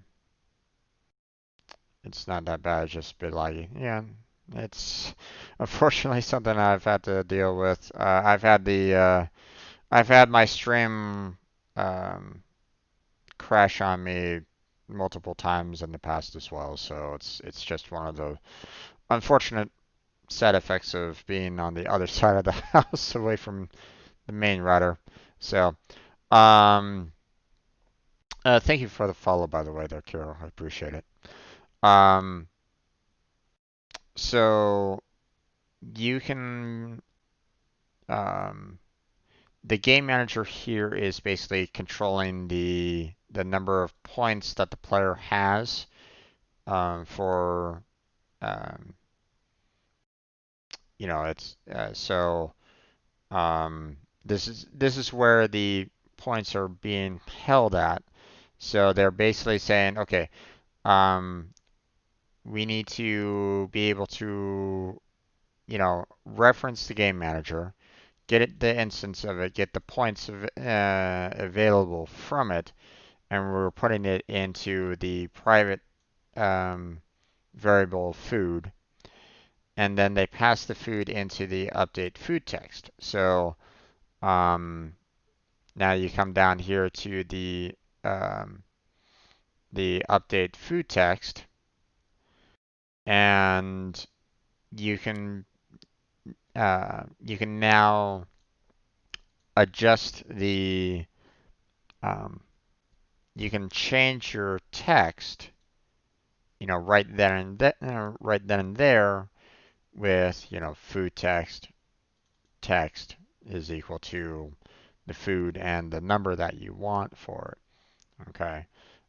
You can do the same exact thing if you'd like to. Now, food text is, part of the, um, the player moving object here. It's the text, um, um, text object. So you can, uh, when you're looking at the movement, um, so here, uh, seeing that food is a private variable inside the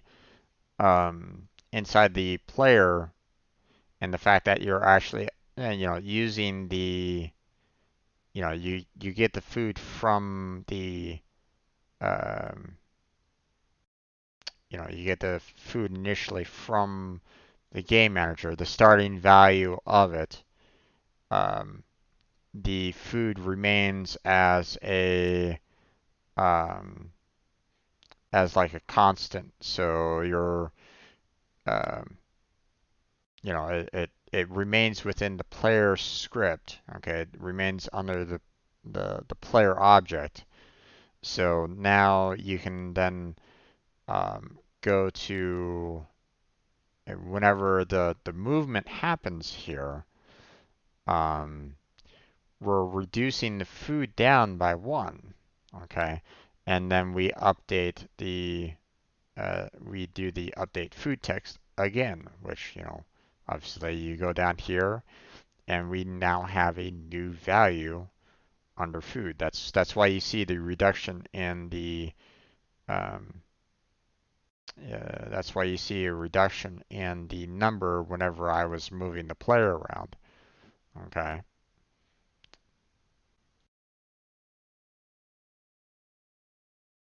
One second, I need to get my music going again. It paused on me. There we go. I'm still listening. Thank you. All right. So this is basically what you're gonna need to kind of do within um, this is what you're gonna need to kind of do within your own game, within your own build. You're gonna want to have a reference to the text box, as the um, with the text here. Um, So I can basically create the score value in the script and add one to it on collision and reference the score in the text script. Basically, yes. So, um, for example, let's see. Um,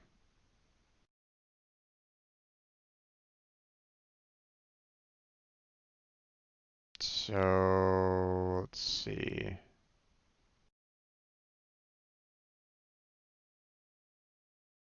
Um, and no worries there, Kiro. No worries. Um, it's so one thing that you're um, so I I don't want to be I don't want to sound mean or anything like that, okay? What you're probably going to want to do is try to tackle a few more tutorials, some more Unity tutorials that are out there. Try to get a little bit more of a feel of it before you start trying to really, um, if you're trying to like jump into creating a game for yourself like right at the very start without really doing any like of the tutorials that are out there, then you're gonna be feeling a little lost. So um, And don't be afraid to go back to some of your previous like tutorials, like I am right here, um, to kind of refresh um, what you're kind of dealing with, and like so. Um, think I should, cause referencing other scripts is probably super basic stuff. I mean, it's you know there are some benefits to doing like a copy and paste. You copy script and you paste it in others, but be warned, okay? Whenever you do that, you're gonna need to make sure that you modify your script according to what you want, okay? Because if you're doing like a copy and paste and you like copy some if statements, else statements, and the like, and you're using variables in there that you haven't referenced anywhere else, you're going to be causing yourself additional errors and the like. So be careful when you're doing the whole copy and pasting. Um, so just word of warning, when you're when you've done enough coding, you get to understand that copy and paste can help, but it can also cause you heartache later. So, do I have any tutorials to suggest? It depends on what you want to build. Um, so, for example, my game is a 2D based game. Okay, so there's a reason why I'm using the 2D roguelike as a um, I used it as my initial tutorial to learn how to use Unity and like.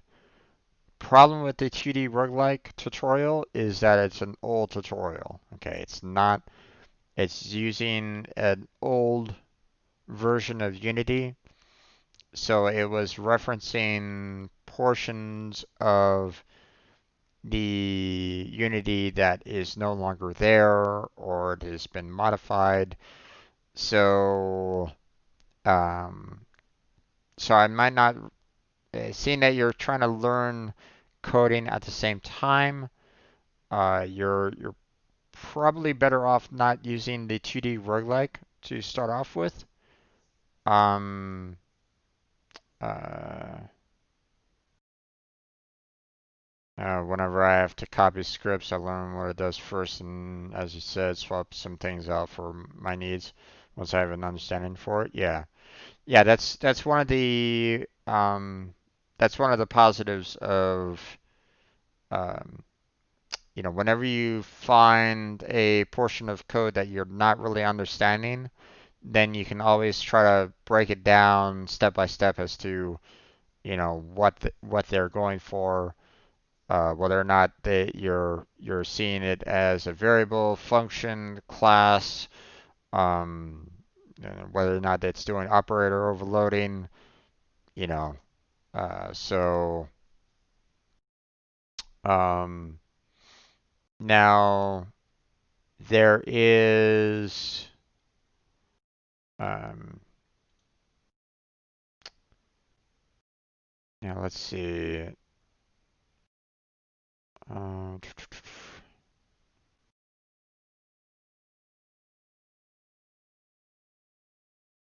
Let's see where.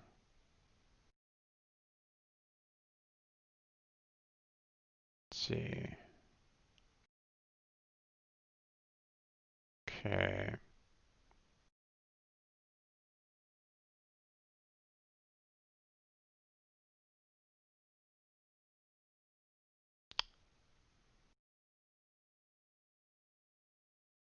Hmm.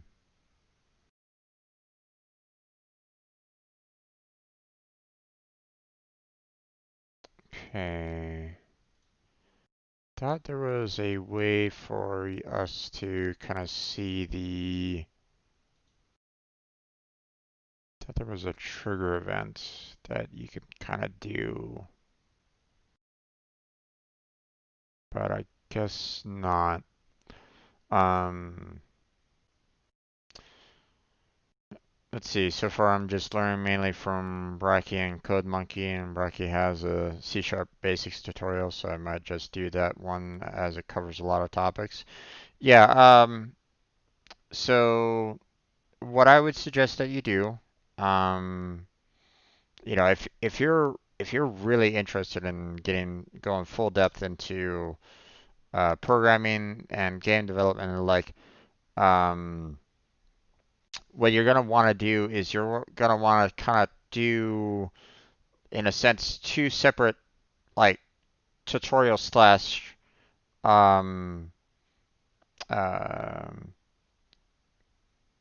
you're gonna want to try to separate out um your projects a bit, okay? Because on one hand, you'll want to have a focus mainly on C sharp, learning languages, learning the code base, learning everything that there is to learn about C sharp, okay? Because that has its own uh, uh, you're going to be seeing a lot of different capabilities in C sharp that you wouldn't necessarily see from the Unity tutorials. Okay.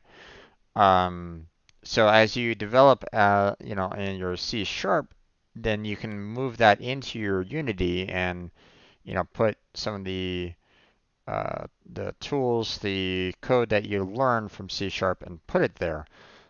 But you're not going to get the same exact um, understanding if you're trying to do it from Unity to C sharp, if you understand what I'm talking about. Okay. So that's the reason why I would recommend that you kind of do like two separate projects. Do a tutorial on C sharp and do a tutorial um, on Unity. And you basically go, you basically go, hand in hand down, um, you know, you're learning tutorials for each of the, um, you learn a tutorial for C sharp, you learn a tutorial from Unity, and then you just keep on going back and forth. Use C sharp to build another application or something like that. Use it to build like a calculator or a an address book or um, you know, yeah, and you just kind of continue building, small projects until you start getting a little bit more familiar as to what you want to do. Um, and then you just kind of keep on taking like a little bit of a harder project and a harder project and a harder project um, until C sharp is like the back of your hand kind of thing. You look at it and go, oh yeah, I understand exactly what they're trying to do at this particular point in the code. You can read code and you understand what they're trying to go for instead of having to try to, you know, you put it in like a Google search and going, what exactly is this doing? Same thing with Unity. As you're doing the tutorial for Unity, um, you're wanting to kind of expand on what you're doing in Unity, keep on expanding your understanding of it. There's multiple different tutorials for Unity out there. Here, let me go back to the hub real quick. Um,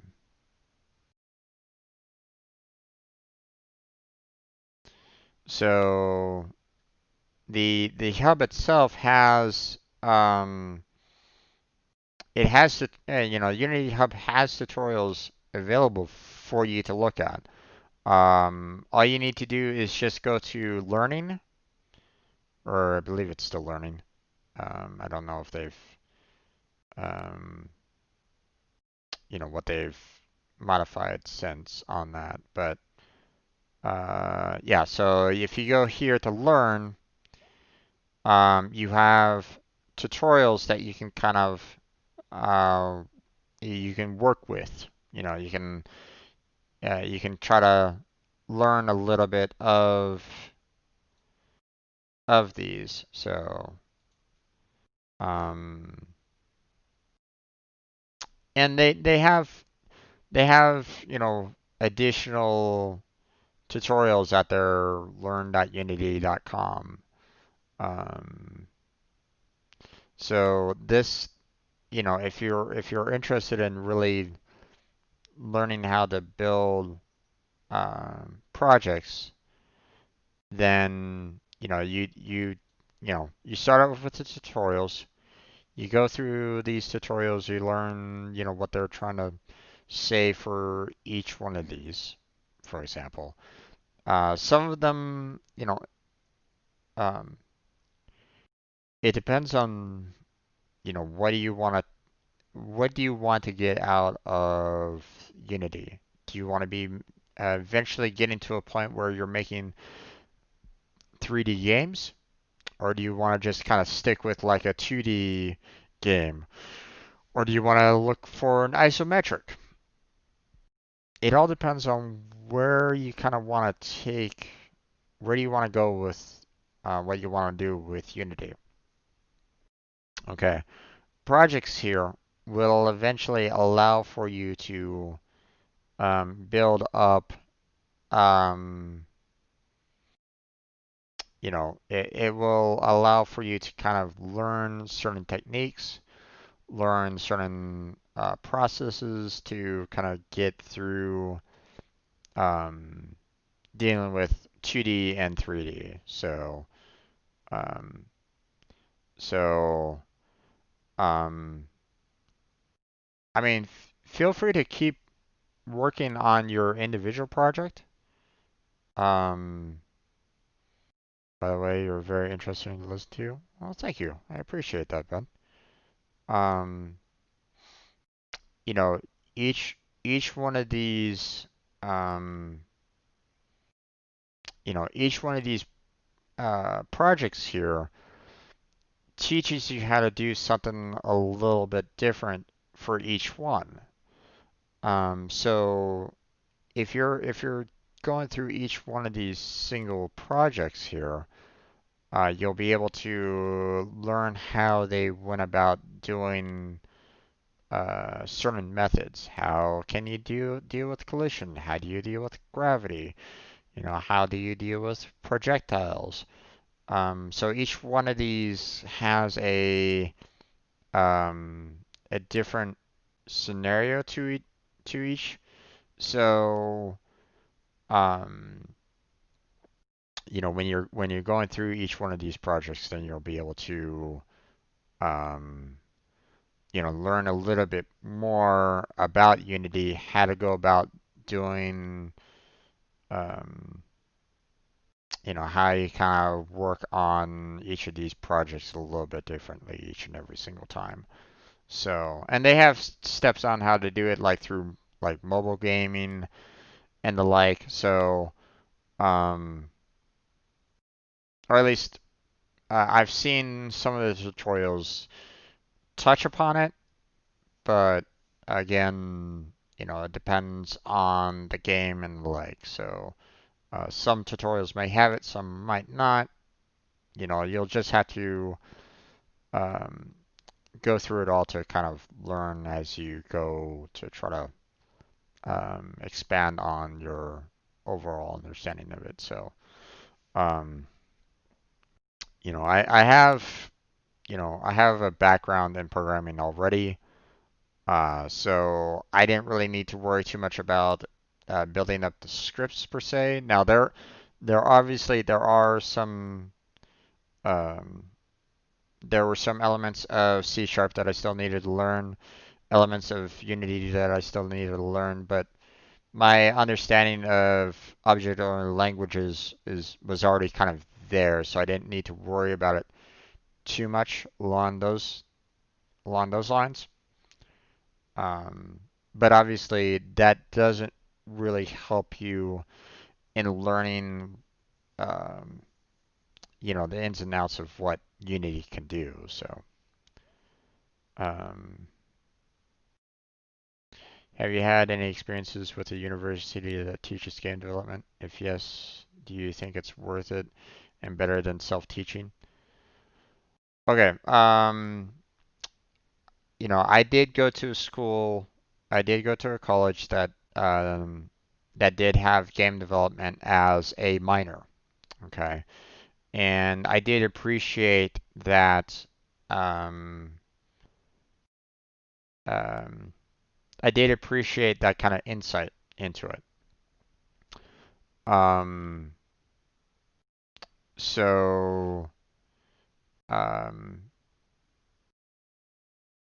but not every university is going to be perfect when it comes to that either. Um, so bear in mind that the the lessons that you learn at a college, um, at a game development, not necessarily a university, but a program. Okay. Um, they're not officially accredited, but they will still try to teach you how to do game development. Um, they will most likely teach you the basics. Okay. They will most likely show you, this is the way of how to actually understand, you know, uh, the concepts, the mentality of game development. Um, they may help you on actually trying to develop your own kind of game. Um, it depends on the university. Okay. Some may just kind of, throw a book at you and say, read the book from cover to cover, and you'll learn everything that you need to learn about game development. And it's like, well, not exactly. You'll understand the concepts, but actual development is basically put on you to do the work on your own spare time. So, um, it depends. It depends on the university. Okay. Um, most game development studios, most or just any kind of software development company anywhere, okay, whether it's a game studio, whether it's like, Microsoft or Google or something along those lines, they look at software developers, and they want to see whether or not you can actually code, okay? So, um, while you're doing all these tutorials, put it on your GitHub. Everything that you code, everything that you do, put it on your GitHub, save it there because um, that your GitHub account is going to be your portfolio, okay? And believe, you know, believe me, I've kind of had my problems with that in the past. Um, when you put it onto a repository, such as GitHub or some other um, software repository of some kind, you are saving your work so others can go to your GitHub and see your progress in development. So um, I think we'll most definitely look at all these tutorials you just showed me and work on C Sharp and Unity knowledge separately. And one day, if I have a chance, I'll try out going to a university in Germany if I find one that has potential. Okay. Um, so you're in Germany right now?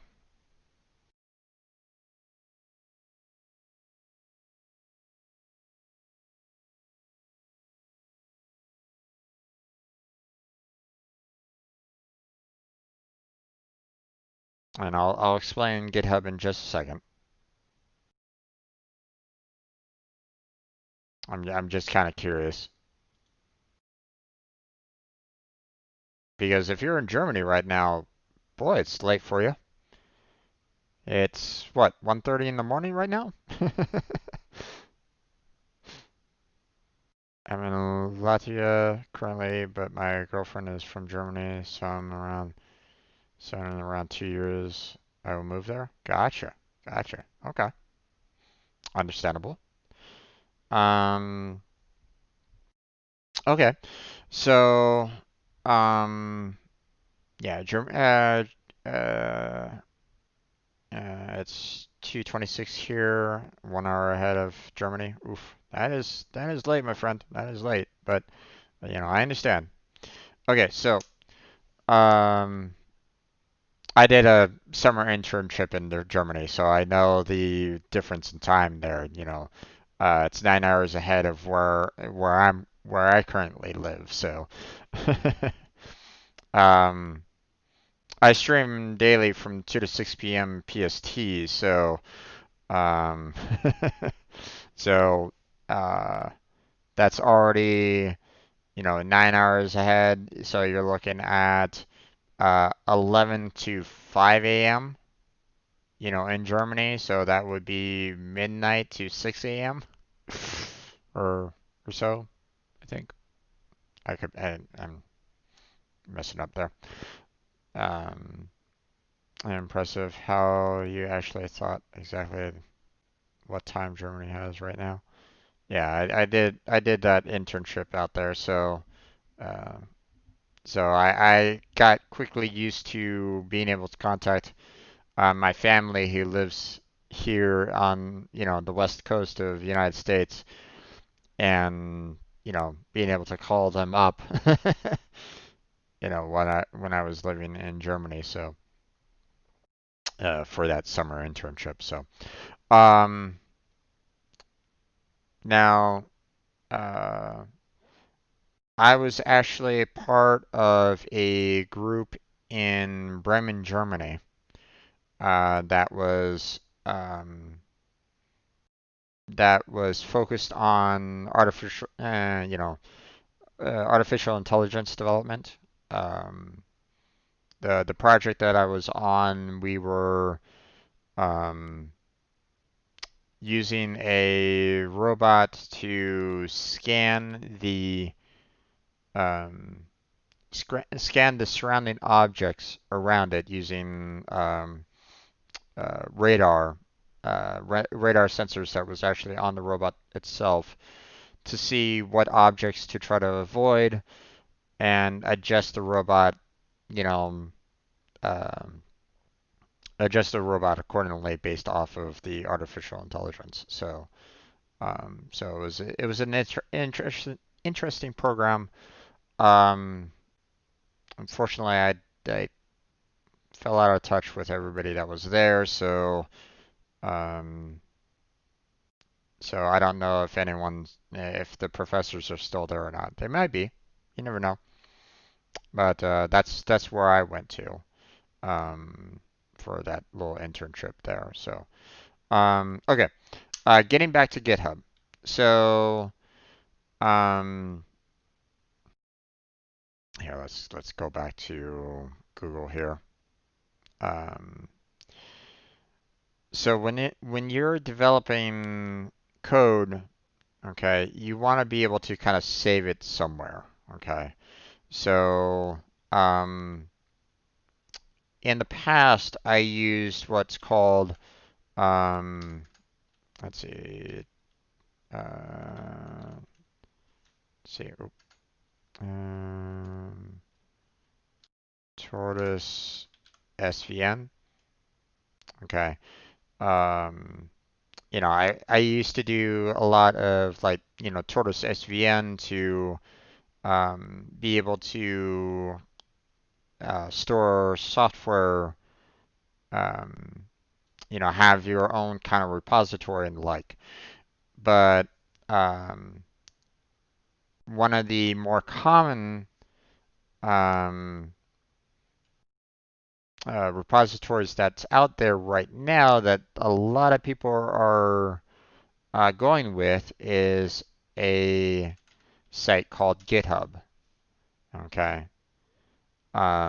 So whenever you develop any, when you get GitHub and you have it integrated into your computer, uh, you can um, you can take the development and the code that you develop, and you can send it into a GitHub repository that will basically store your code for others to kind of view.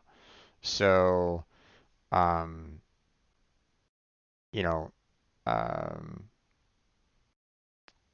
GitHub allows for a lot of open source development.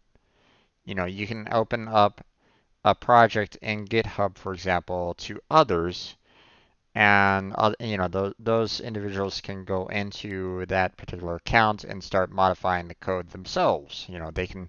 They can download that repository onto their own personal computer, modify the modify the code, upload the new code into the GitHub for everybody else to see.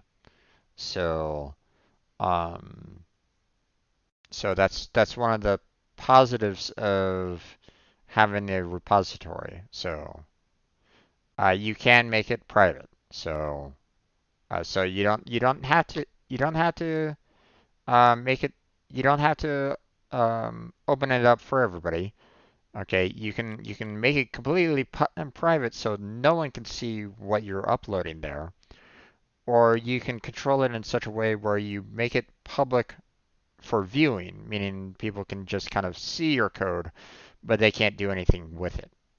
So you have multiple different methods of handling the repository, depending on um, what you kind of want to work on that.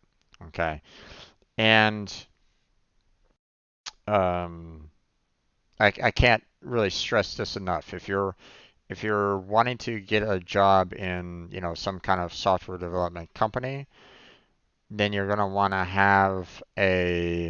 um, you're going to want to have a repository, a portfolio of your code, so you can basically say, you know, hey job, here's my resume, here's my GitHub, this is what I've done in the past, and they will be able to go, okay, this guy has actually been doing some kind of coding on the side.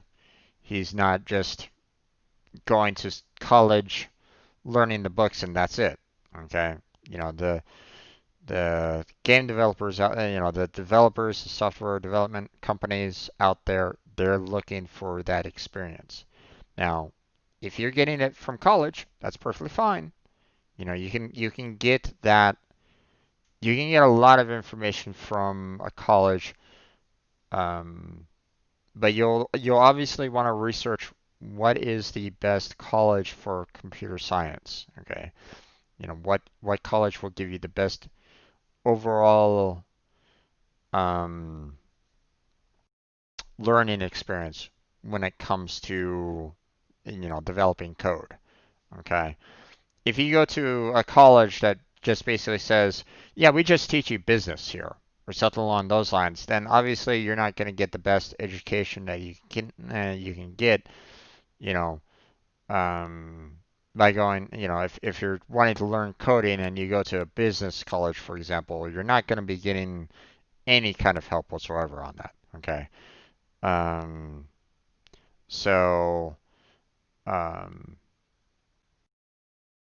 you know, I do have a bachelor's degree in computer science with minors in mathematics and game development. So, um, so I have all that background available to me, and I use it when I can. Um, um, but just know that that's only a portion of what you should really have in your portfolio or in your resume when you approach a software development company. Okay. They may be looking for you for the um, they want to be able to see whether or not you can code. Now, some companies may be able to kind of take you on just with the college development experience, but more often than not, because I've gotten a lot of rejection letters, unfortunately, here in the States, um, they're looking for more. They're looking for more of that portfolio. They're looking for that repository that shows that I can code, I can do more. Okay. Unfortunately for myself, I've always had a hard time trying to code at home. Um, I've always been sidetracked. Um, uh, I've always had a problem with trying to focus on code while at home. I always get distracted by other things. Um, so unfortunately for me, all of my code that I've actually kind of developed has been through other companies. And I can't put that on a repository. I can't take, I can't take another company's code and put it on a repository and say, this is what I did, because the company owns that code. So if I was to take it, put it onto a GitHub and say, this is mine, the company can kind of come after me and say, no, no, sorry, that's wrong. Okay. So let's see. What I aim for is being a solo indie developer until I find some people that are on the same level as me and make a small developer team. Nice. Okay. I mean, um, there there there are um you'll be able to find others that have the same kind of skill level as you, and you can develop a team out of that. Um, but be careful with that. You need to be able to um, you're gonna want to be able to separate out. Um, okay, one of the problems with having a team, okay, is um, divvying out, um, what to work on, for a particular project. Okay. Um, for example, let's say you go onto this brand new team, right? You want to make a calculator or something like that. Okay. So you have like 3 or 4 programmers on this team. You're wanting to make this calculator, and suddenly you make this repository where everybody can add and subtract, code from it. And then you have individuals on your team modifying code that you might actually be working on. And now your code is basically um, having your code is causing errors with his code because you basically worked on the same portion of it. So, or it might, you might overwrite some of the individual pieces of code that they might have worked on or something like that.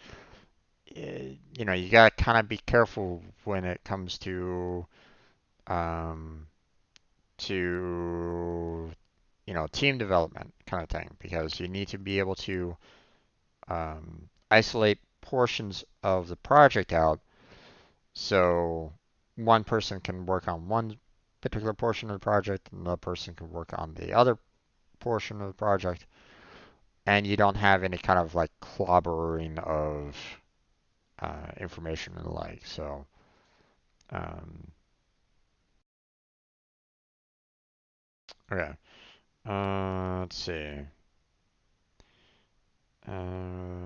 Game dev is something I really love already, and that's what I think I would want so far, at least.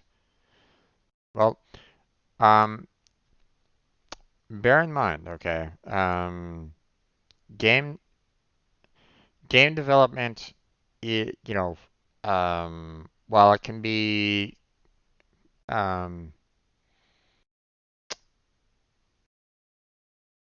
I just want to give you a warning about game development, okay? Um, there's a lot of programmers out there that want to be, an indie developer, game developer kind of a thing. And I mean, you just look at Steam, you look at, the game apps that are out there, and you see or you can even go to some like Flash sites or something like that, like Congregate or something like that, and um, you're seeing development of these individual games by these, you know, indie solo companies, game development companies. If you're okay with developing games that might not make it, okay, you might have, um, you might, you develop a game and it might not get that success that you might be hoping for. If you're okay with that, then keep on going for that, obviously. Okay. Um, but at the same time, when you're learning software development, um, out here in the States, don't, um, don't put all your eggs in one basket is a common, um, I forget the exact term of it, but um, it, it's it's a statement that basically means that um, you know, obviously aim for game development if that's what you want to do, but be prepared to work with just a software development studio. It might not it might not be focused on game development, but it just might be software development. Okay, so just bear that in mind.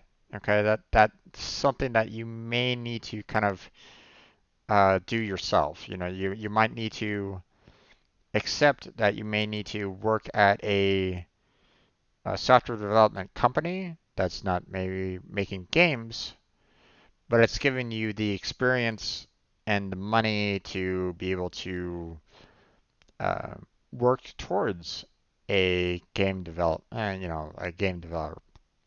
or something like that. So you can continue working on your game on the side, but you're still working for a company. So, okay, let me. What I've heard from a friend who works at EA is as a game dev is that companies need either your education and tryout or a successful project of yours and a tryout. Yeah, pretty much. Pretty much. Um, they're um, they're gonna want to test out your experience overall. Um, if you can't pass their tests, then you're gonna get that rejection letter. So, and unfortunately, some companies they like to test you on software and the like that might be very very niche, meaning that they might be focused on um, particular coding languages or coding systems that aren't that popular. Like for example, I had to learn Cold Fusion for one of my jobs, and that's a dying language. So the company that owns Cold Fusion nowadays isn't updating it as much anymore. So the community for Cold Fusion has been basically dying over, for an extended period of time. There's still developers out there for Cold Fusion. So, you know, but it's one of those, you know, be prepared when you go to a development company that they may say, have you used Java before? Have you used Python before? Have you used this IDE before? And if you don't know, then it may be a mark against you. So just understand that, and that there might be those that you might be facing that. So but obviously keep on pursuing where you can. So um,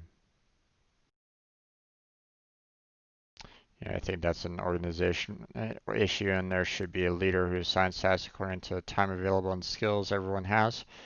Um, yes and no. Um, the um, when you're when you're in a small team, someone might not appreciate someone kind of stepping up and saying, "I'm the leader now. Listen to me," because that might not always work out too well. Um, Now, one thing that I like to recommend because um, especially when it comes to team um, team development, okay, you want to learn oh,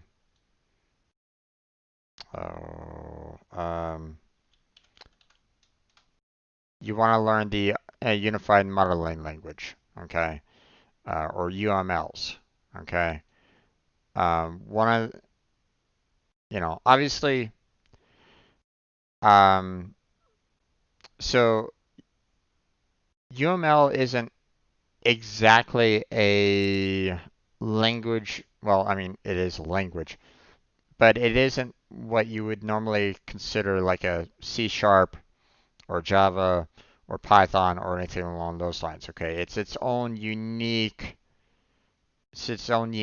language. Okay, much like HTML is different from Java and the like. Okay, one of the one of the reasons why I like um,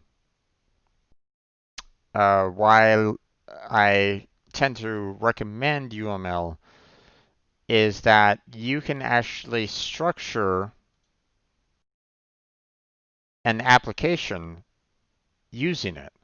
Okay, you can basically organize your project using UML. Okay, making talking you can create different classes. You can create all the functions contained within said classes. Okay, and you can kind of bring it all together into one particular document.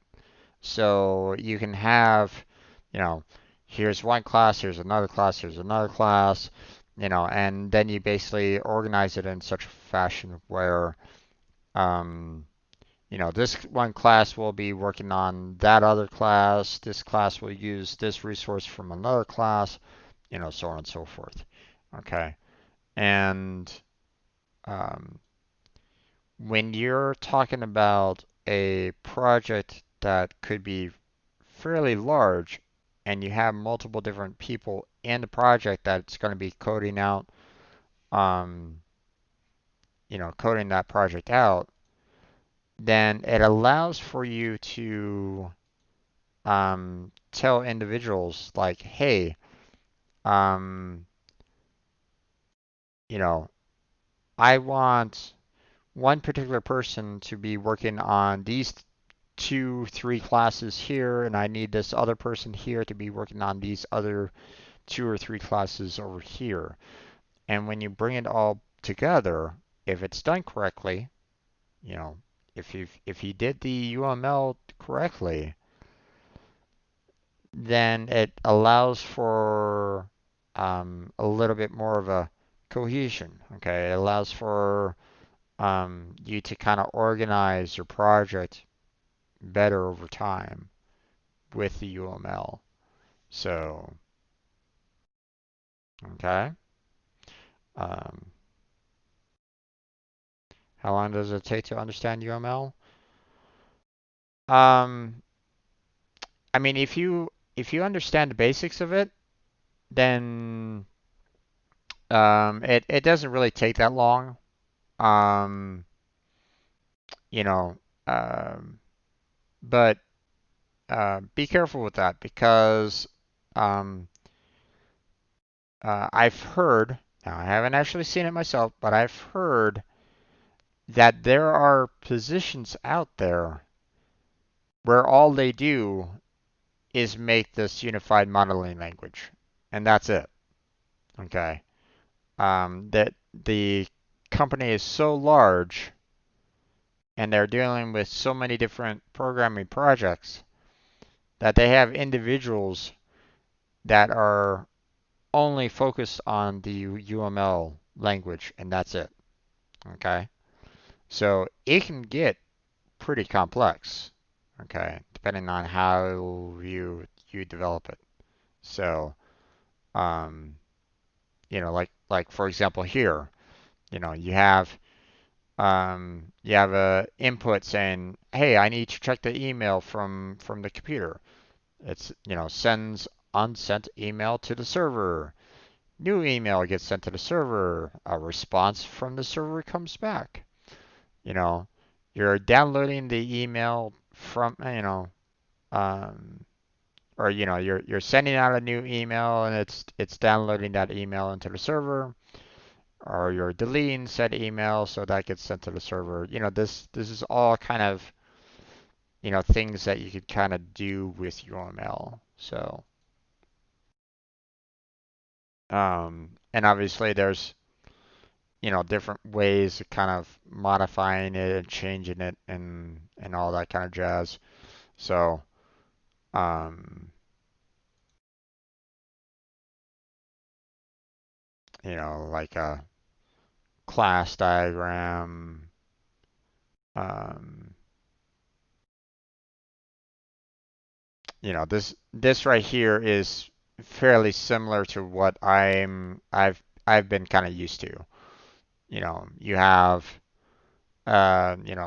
person class, a student class, and a professor class. Kind of thing. So you know, so believe me, there's a lot to the UML language that I'm really skirting the edge of. So um, but just bear that in mind when you do eventually become you do eventually get a team. Um, so I mean, you don't need it to build a project if you don't want to. I mean, if you're like in direct communication with other individuals on your team, like all the time, then you might be able to go, okay, I'm working on this particular class over here. You guys can work on this particular class over there. Okay. You can kind of talk through the project if you can. Um, but if you're not in constant communication with them, then sometimes it helps when you have a information as to what classes are available, what they need to be worked on, so on and so forth. Um, so you can basically say, okay, Tom, you're working on application components while Jerry over here is working on the application components for the product server, for example. Okay, and they're basically taking the information from the UML and going, oh, okay, that's how you kind of go about doing this, what kind of information they take in, what kind of information they send out. And when you bring it all together onto your, GitHub or repository or something like that, you know, You're not having any kind of like major collisions.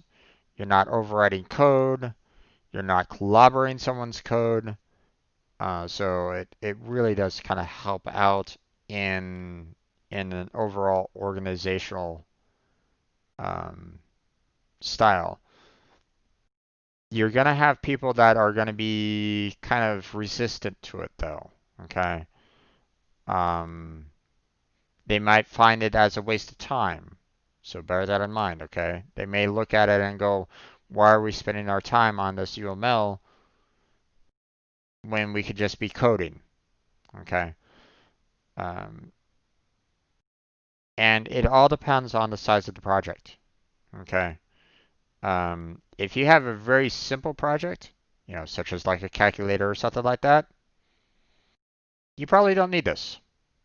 You probably don't really need something like this, okay?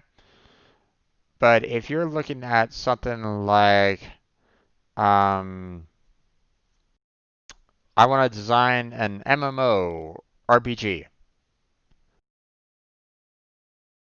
you're probably going to want this. You're probably going to want a UML. Not to say that, you know, um, don't try to tackle a MMORPG by yourself. Okay, that's way too much. um, you typically want a team with you trying to handle then a massive multiplayer RPG or just a massive multiplayer in general. Okay. Um, you know, Notch himself, when it came to developing Minecraft, he eventually had to build a team to help him out on handling all the features and the like for it. Okay, granted, he did start off um, by himself developing Minecraft, but it got to a point where he needed help and he was able to hire additional programmers on his team to take up some of the development to kind of take on some of the um, troubleshooting and the like. So, um, there's a clear there's hundreds of thousands of people who want to be professionals. So if you want to make a job out of it, you have to work really hard and know how to keep going when you feel. Yeah, yeah, it's very similar, very similar. So, um, let's see. Do you think there's ever a time when it's too late or too early to learn this stuff in terms of age? No. I mean, um, you know, there are people here in the States that are like 80 years old and they're getting their bachelor's degree. So, um, um, now it's going to be harder as you get older, okay? Um, because you're going to be dealing with um, uh, your brain might not be able to remember as much details as you get older. Okay, so you might have some difficulties along those lines. Um, but um, the um, you know, it, you can never, if you're always wanting to learn, you can always figure out ways to get around that kind of shortcoming about, whether or not your memory, keeps it or not. Okay. Um, and believe me, not everybody can memorize everything. Um, if someone tells you that they've memorized the entire API of, C++ or C sharp, then um, uh, be careful with that. um, because that's a lot of information, for example. So now, yeah, they might have, you know, you know, uh, there are some indeed some very smart people out there. Okay, so there might be some that have actually memorized an entire API of a coding language. Um, that's definitely not me though. But the thing is that um, when you developed for as long, you know, as long as I have, yeah, right, Jim. um, when you developed for a long time, you learn how to figure certain patterns, certain methods to get to find a solution faster. So um, I'm 18 and sometimes I feel regret over not finding out how much I love this earlier. It happens, man. I didn't really get. Um, I took a programming course when I was in high school, like around 16 or 17 years old. Um, and that was using. They were using QBasic for their languages, so it was like, oh, geez. um, but uh, I didn't really get started on really going for my computer science degree until I was probably um, probably like 21 or so. That's when I really kind of started really chewing down on some of the programming languages that were at the community college that I went to. So, um, uh, so don't beat yourself up for feeling like you started late because you know um, you can still make it. You can still um, there's nothing stopping you. So take that drive, um, take that ambition of what you want to do, and go full steam for it. Okay, just keep on working towards learning those tutorials, learning the languages, learning the concepts, and that will, the the dev studios, the software development um, companies, whether or not it's just a regular company or a game development, they're gonna see that passion. So, um,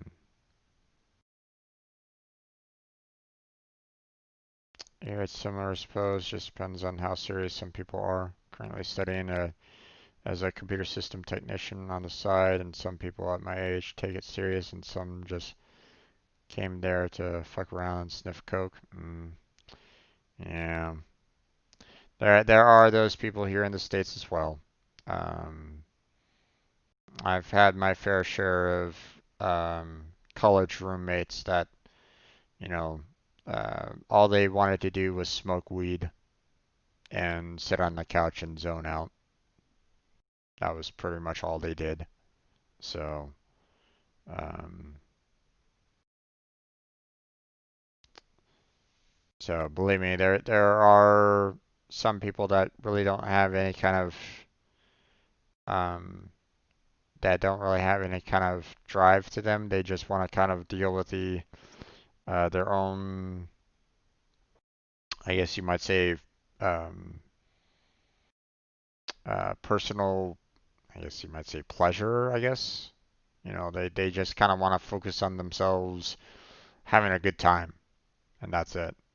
They don't really care about doing anything else. I mean, you have it, you know, everybody has, those individuals somewhere. So, um, just, you know, um, don't get yourself wrapped up in it yourself, okay? Ignore those people that, say, hey, you want some drugs, you want some coke, you want some marijuana, what have you. Um, if you're not into it, then don't don't do it, man. You don't need to. Okay. Um, your brain is the most precious organ you can have in your body, and if you're using some kind of stimulant that messes it up, then well, you're basically messing up your future. you know. Um, it's one of the reasons why I don't touch the stuff. You know. Now, some people might say that, I mean, there have been studies where that hasn't been conclusive and stuff like that. I'm not, I'm not like a 100% knowledge medical doctor about all that kind of jazz. Okay, that's outside of my wheelhouse. Okay, so you may actually have people that are like on, I'm perfectly fine smoking weed or sniffing coke or whatever. I mean, some people might like it, might be able to kind of develop with it more.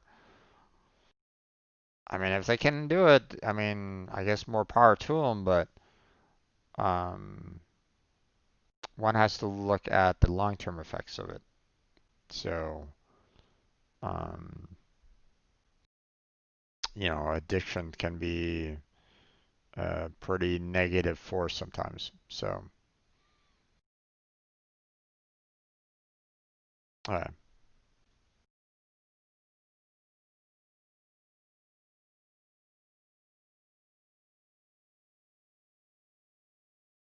okay.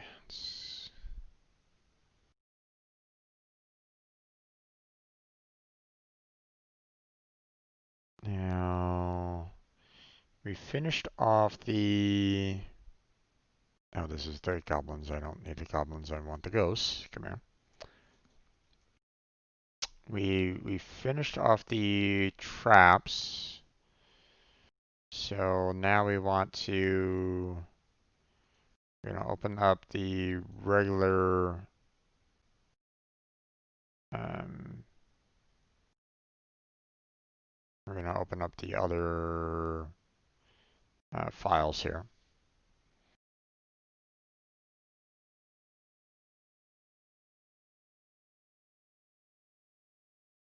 So don't get disheartened by feeling that you might be behind. Okay. You know um the uh if you're passionate about programming and the like. Okay, if you're wanting to kind of go full steam ahead on it, if you're interested in just trying to, getting to a point where you are, um, um, you know, the, experience over time can take you far. Okay. Um, so um, don't feel like you're behind. Okay. Um, because if you are coding, on a daily basis, for example, okay, you're you're you're just kind of eating all this information up. you're learning all these techniques, you're learning all the code, you're learning all these languages, you're learning how to use certain programs. If you're consuming all this in, okay, and there's someone just like at a university just kind of sitting back and going, oh, I'll learn, I'll read the book, I'll do the test, and that's it. You're doing better overall than that person is, okay? Because the company will be looking at your portfolio and seeing it completely full, whereas that person at the college that's just reading a book and taking the test and stuff like that, he has no he has no portfolio, okay? The company's going to be looking at him and going, "Yeah, where's your code? Can you code?" They give him a test on how to code. Maybe he passes it, maybe he doesn't.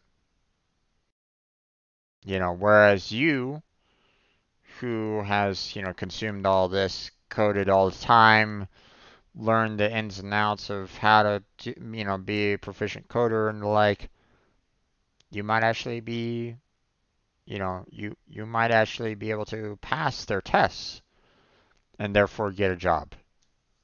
So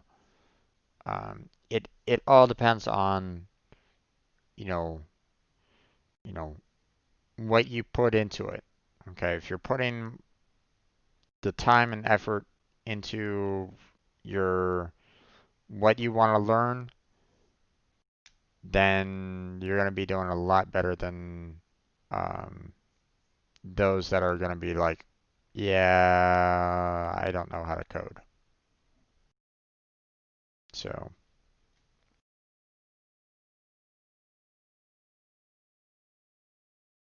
okay, so let's see. We're going to go ahead and open up these other art assets here.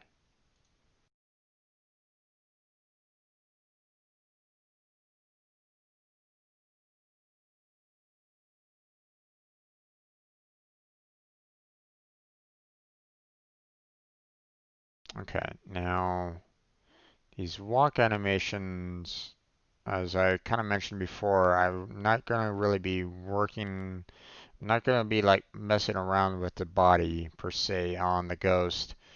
I'm probably going to be just kind of, um, much like the trap, I'm just modifying their, sparkly effects, I guess you might say. So, um, yeah, I've also joined the game dev community so I can have access to game jams in the future and coding help. So many people join and leave on the same say because they expect things to happen in one day. So many people just do it because they think they will earn a lot of money effortlessly. Yeah, that's that's the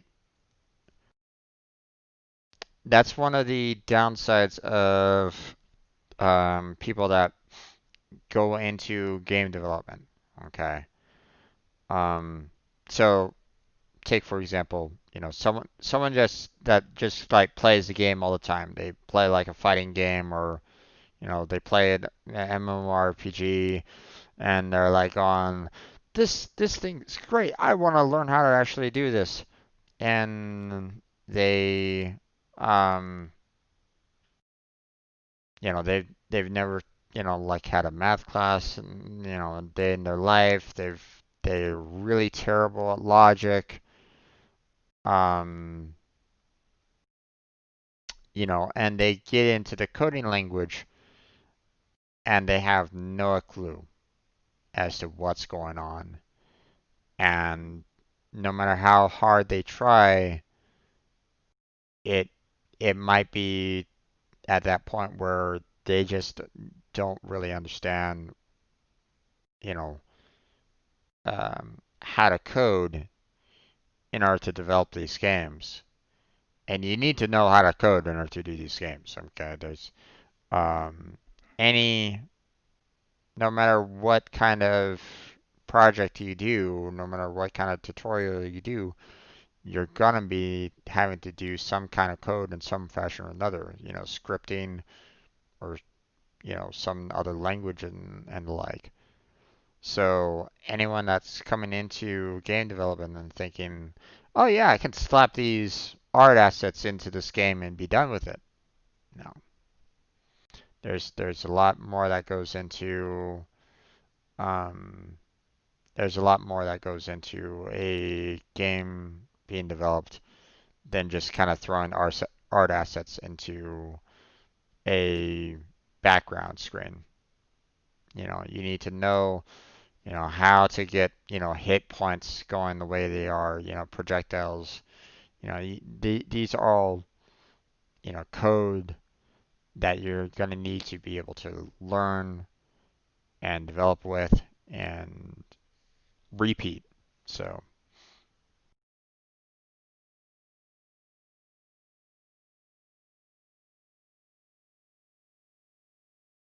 uh, what you said about someone playing an MMORPG is very similar to what people think when going pro in games. They're like, hey, I like playing games. I'm just gonna chill, play, and get money. Yeah, yeah, pretty much. Same kind of mentality. If you know, uh, like I do, you know, uh, today's today's the day where I just do my coding streams. I focus on my game development. And it's a slow process, I will admit. Um, I could probably just turn this channel completely into a game development channel if I really wanted to speed up the process for it. But at the same time, I like playing games as well. Um, so this helps me, keep moving forward um, with my programming, with my development, and um, during my normal gameplay days on the rest, during the rest of the week, I'm just kind of playing some games and relaxing and the like. So, hey there, Kaiser, how you doing there? How's it going?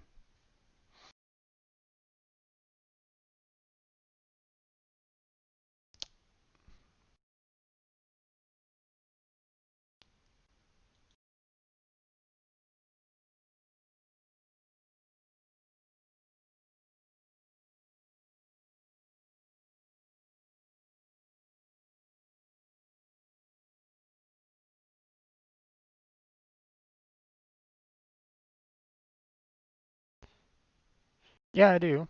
Um, uh, London programmer was learning trying to do C sharp.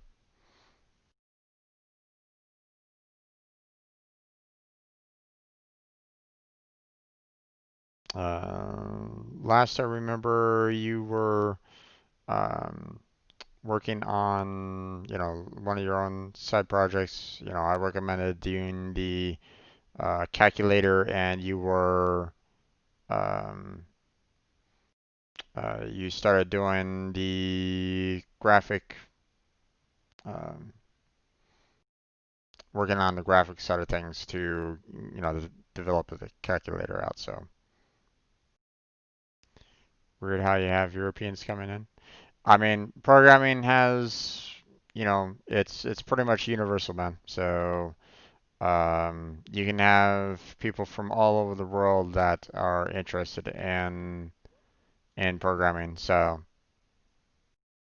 matter of fact, um, you know, uh, you know, I'd almost say you two, Carol and Kaiser, you can probably start trying to work together if you really wanted to. Um, Now Kaiser's been doing a lot of work with C sharp and the like. Um, Kiro, I mean, I would, um, if you want to, you could probably talk with Kaiser a little bit more. I do have a Discord if you're interested in that. And you guys could probably talk a little bit more about little programming, program projects on there if you'd like to. Um, but um, but yeah, Carol, at the end of the day, you'll want to really kind of focus on those tutorials and um, how active is your Discord? Not very active. Not very active whatsoever. So, um, but I mean, I try to, um, I have enough like text channels and the like so that if people want to discuss things with others that are on my Discord, they can. So,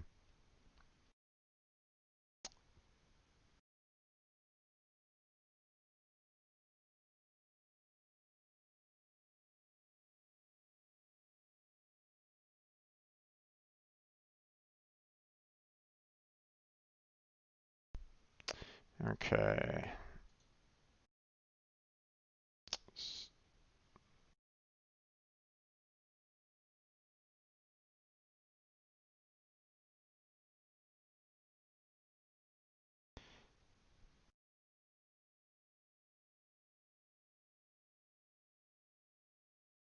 Yeah, no worries there, bud.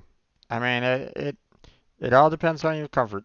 So, I was just kind of talking about, with Kaiser and that, if I'm not mistaken, Kaiser is the same age, 18, I believe.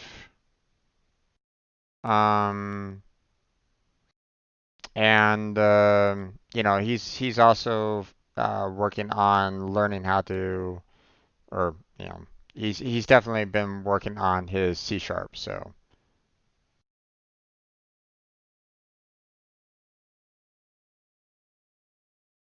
17, okay.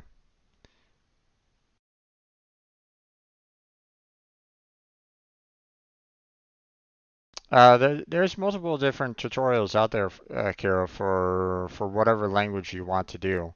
So, like for example, um, just go on. I mean, I don't know what you have available to you to use. I don't know if you can actually get, uh, you know, go to like YouTube, um, and you can just go something like YouTube C sharp tutorial and um, you can find different uh, YouTube channels and the like that just kind of teach you the basics or keep on um, you can basically say hey C sharp calculator you know there's multiple different projects and people that have actually kind of built calculators, for example. Um, so there's definitely um, you know um, there's definitely multiple tutorials for you to kind of um, take in. Now, some tutorials might be better than others. Some might be able to kind of teach you certain techniques better than others. Some might be able to kind of show you different methods on how to kind of build whatever you want to kind of build. But at the end of the day, you're just trying to figure out the language and how to go about, you know, constructing them based off of, the language or the tool that you're using. So, um,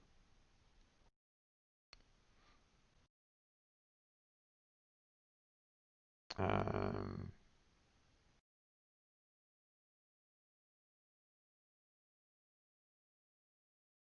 this C sharp is 4 hours long. That can be either a good or bad thing. Yeah. Um, yeah, um, there can be some really good teachers out there. Okay, there's a lot of information out there on the web for you to get, to learn, and to work on.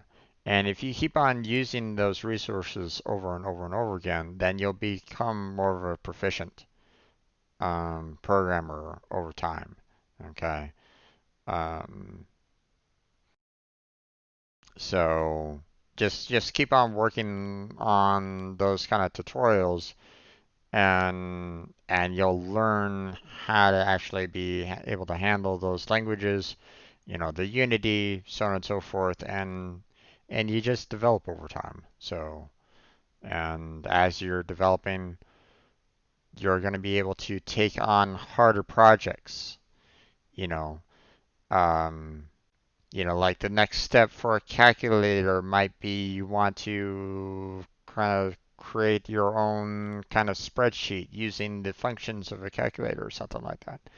It all depends on what you kind of want to do. So, sky's the limit, man. Okay, and don't feel like the um, don't feel like you're behind or you're um that there's things that you might not be able to kind of learn. There's a lot of information out there already in the web.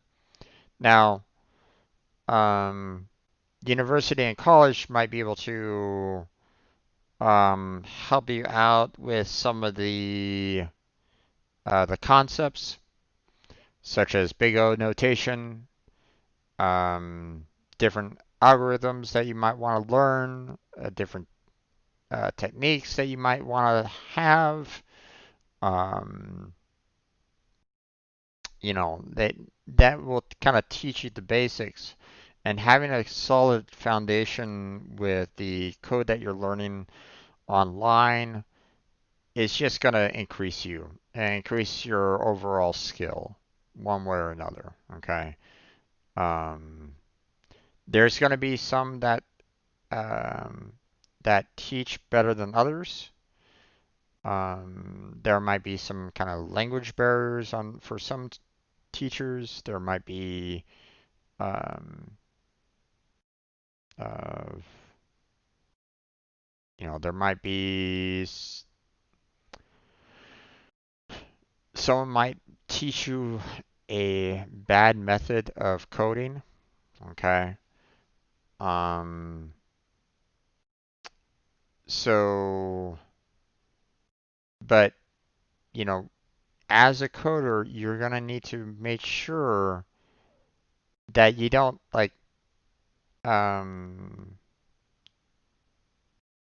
get yourself kind of rooted in a particular way.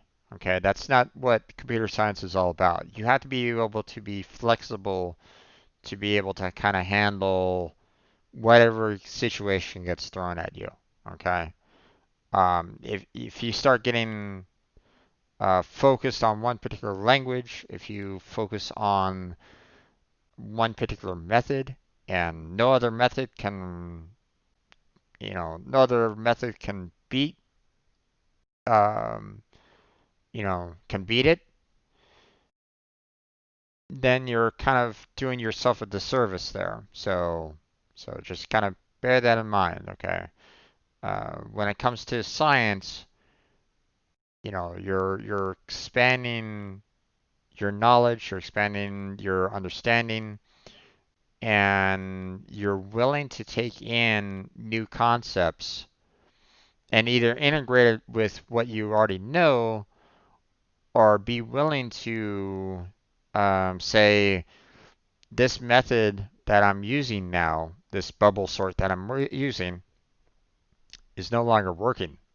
So I need to use this particular algorithm for this particular situation. So, just bear that in mind when you're working through these tutorials. So, um,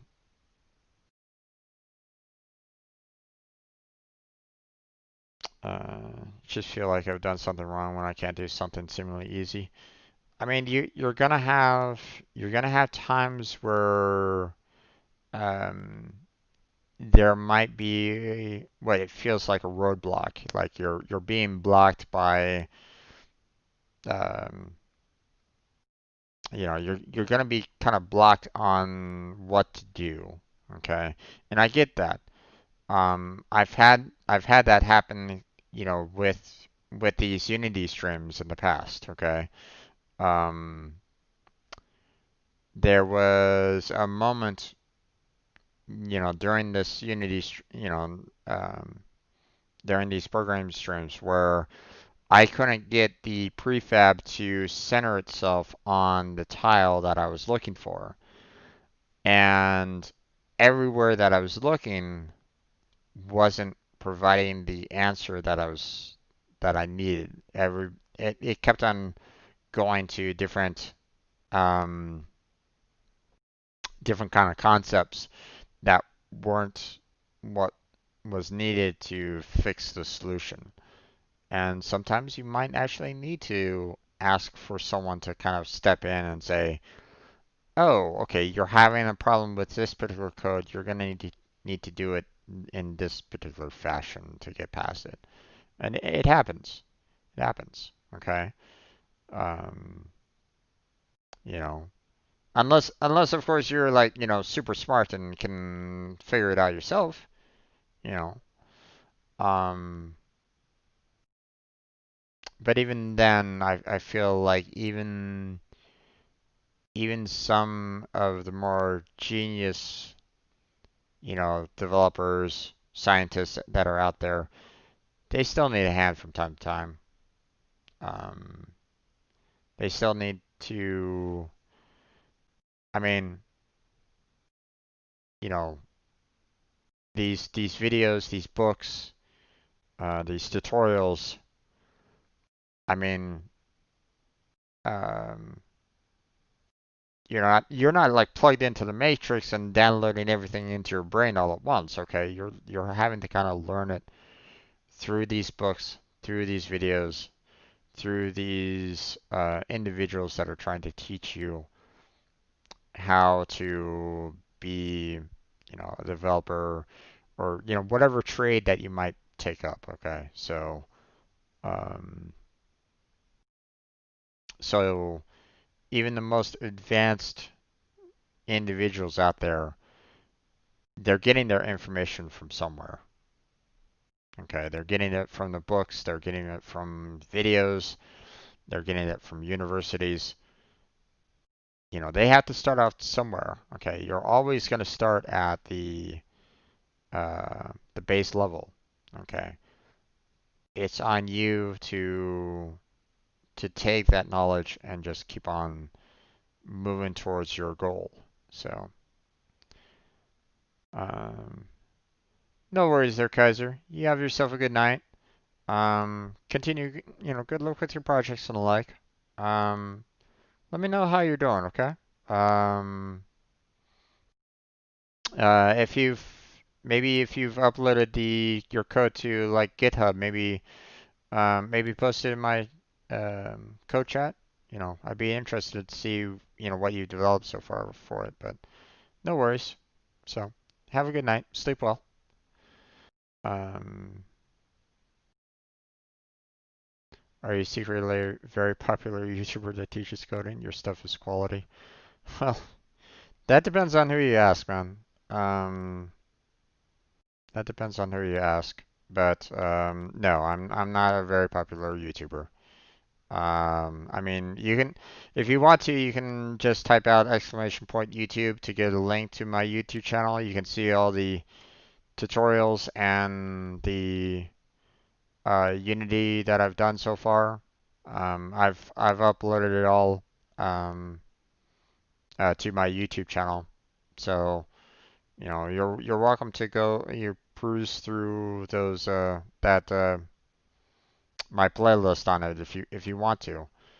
Um, but there's probably others that are gonna be looking at um, there's some people that kind of look at what I've done, and they may, well, I mean, there have probably been some that have basically said that, um, I speak more than what I do. So, and it's true, you know. There are coders out there that have,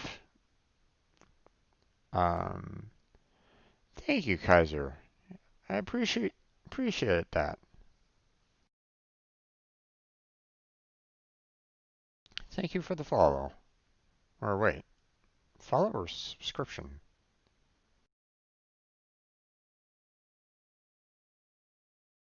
My little notification was saying subscription there for a second. Hmm. Hmm. My little alert was saying subscribed. Oh, YouTube. Gotcha. Gotcha. Never mind. um, you speak more than what you do. That's basically what a professor at a university would be. Eh, maybe. There are some professors that actually do a lot of coding on their own off time as well. So, um, now my videos on my YouTube channel, um, they're just kind of me kind of looking up information, coding out all the classes and the functions that I need. So it might not be always educational for you. So just bear that in mind, okay? This is still stuff that you know, I still want to create a game myself, so just kind of bear in mind that, I'm not always going to be, I like I said before, you know, I use the educational tag to, to help out individuals and, you know, uh, if I face a problem myself, then I'm looking up information that someone else might appreciate. So that's the reason why I do the whole educational tag. So I might not be able to code with you all the time.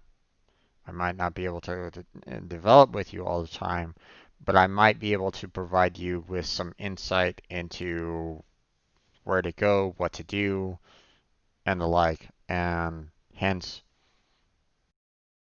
it might be educational for you. So,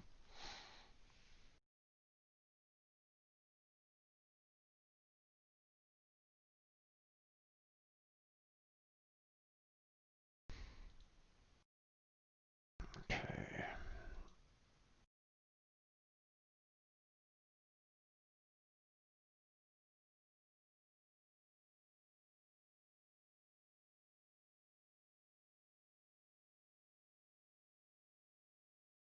Okay, we're gonna open this back up again. What is this drawing? These are my um these are my sprites that I'm gonna be doing in my game. So here, let me go ahead and open up what I have currently in my game. So let me go ahead and open up Unity again. Wrong one. So the art assets that I have in my game um, are just um, free assets. They're not, um, they are basically placeholders for me right at this point in time. Um, so it got to a point where I wanted to start working on animations.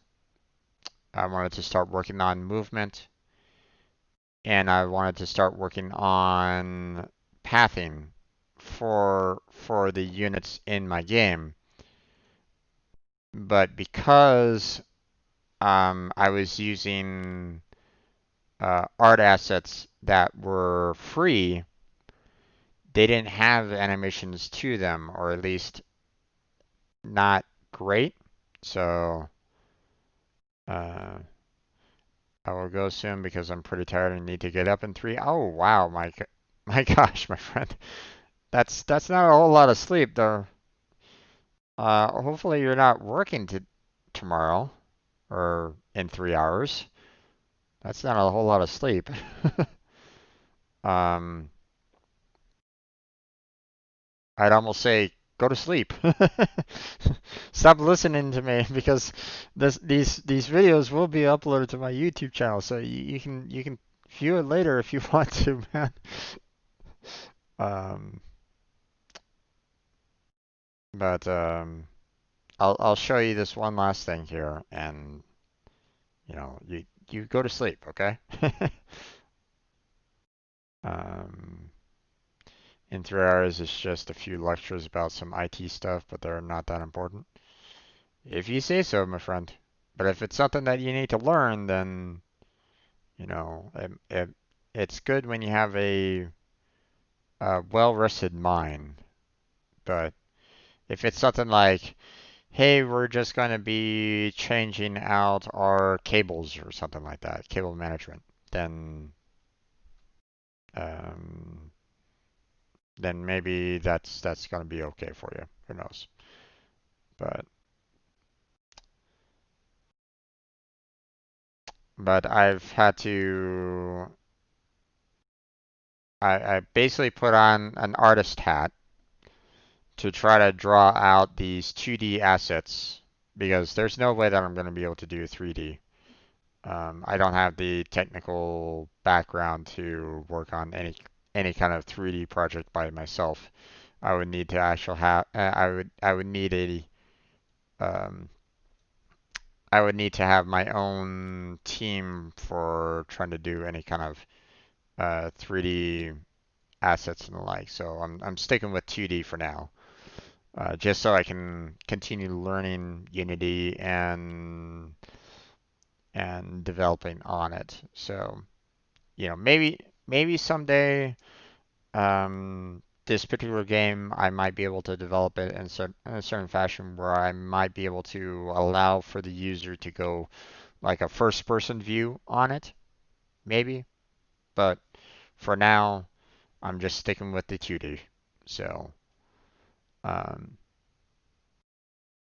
so right now, I just basically have the basic layout of what I'm kind of expecting, and I'm adding in the the art assets in um, the AI units that the player is going to be controlling, and these were just stand-in units, stand-in prefabs that I was using to try to figure out, spawn points and like. But I got to a point where these art assets aren't going to be um, they weren't enough for what I was looking for my particular game. So I needed to try to develop something a little bit more to try to handle that. So I'm also going to need to try to work on these tiles a little bit more because, again, these tiles aren't going to be something that I'm going to be. Um, these hexagonal tiles aren't going to be what I need either. So I'll need to figure out a way to replace these as well. So, um, but that can be later down the line. I don't necessarily need them right now, because um, the cities, the spawn points, um, I don't necessarily need to worry about the look and feel of the hexagonal tiles um, to make the game work. So stuff. It's about networking stuff from what devices to use in networks, how to set them up, and the person lecturing is honestly the most useless teacher I've ever met. That's unfortunate. He quietly whispers random information and tells us to read wiki. That's unfortunate. Um, Unity has dark mode for free. Yeah, I know.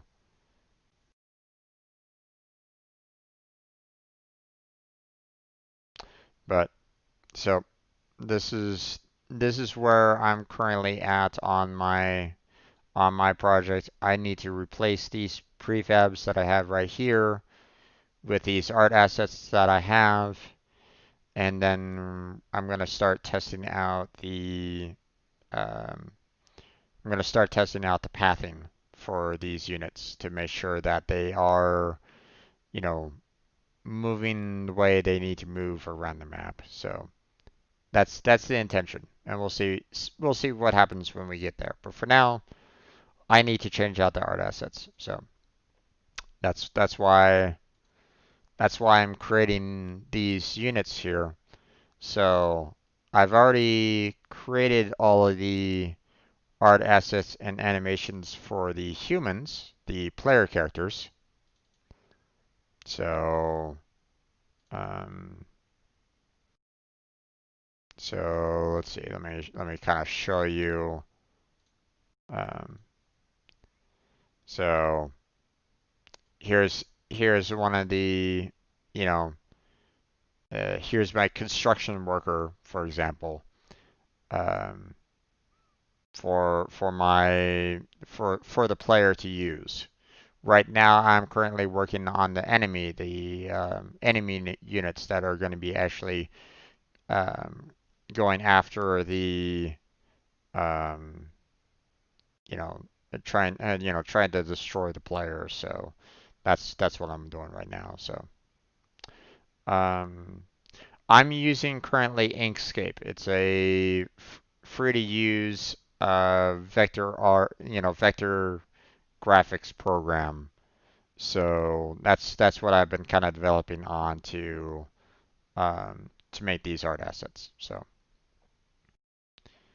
um, also I'm just finishing these studies to have extra paper for education so I can work in something that still interests me a bit when I have to earn money for real goals. Yeah, that's perfectly fine.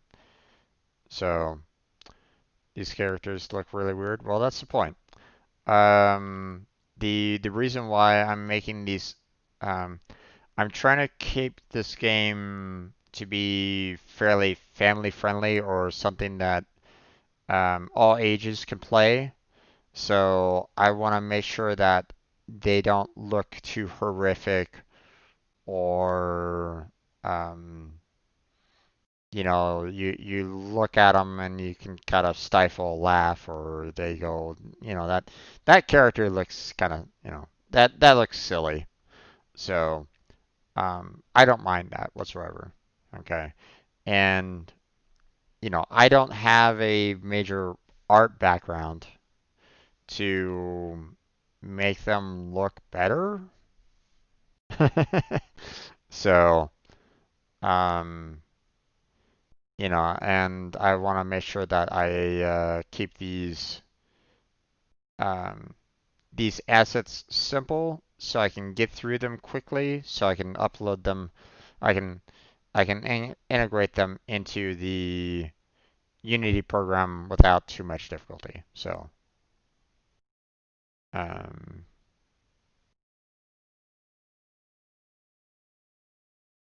so I mean, if I was like if I was an actual artist, I'd be like trying to like add like additional details. I'd be like, oh, let's kind of add some plaid to that shirt or something like that. Let's add a little bit more transparency to this ghost, or let's add some hanging clothing off the ghoul, whatever. Okay. um, I don't want to spend that much time on these art assets, seeing that this is my first game that I'm gonna be actually producing. Um, I would love it to eventually have an artist being able to draw these assets, you know, better, so that I can kind of use them through Unity. Um, but I can't pay anyone right now, so I can't actually pay someone for art. I mean, if someone was to come in and say, "Hey, Jim, I would do the art for you for this particular game that I'm working on right now," they would have to basically be doing it for free for now. Um, you know, I have no problem on, you know, giving them a portion of the, um, if I do make any kind of money on it, I have no problem giving that person, some of the money, which obviously, we can kind of talk about if anyone ever does decide to kind of talk with me about it. Um, but I don't have a team. I don't have a company. I don't have like a loan or anything along those lines to actually develop this. Um, I don't really have a lot of. I'm not doing this full time, so I don't really want to do like a Kickstarter or something along those lines because um, I don't want people putting money into this project and it it doesn't happen or something along those lines. Um, so I gotta be kind of careful on that. I mean, if this game, when I do release this game to PC and mobile, and I do start being able to kind of pick up some amount of credit or, a little bit of cash, maybe, um, then I will look into putting that towards the next expansion or something along those lines. Um, Hiring an artist or whatnot so that could do something more with it. Um, but for now, this is where I'm at. So, um,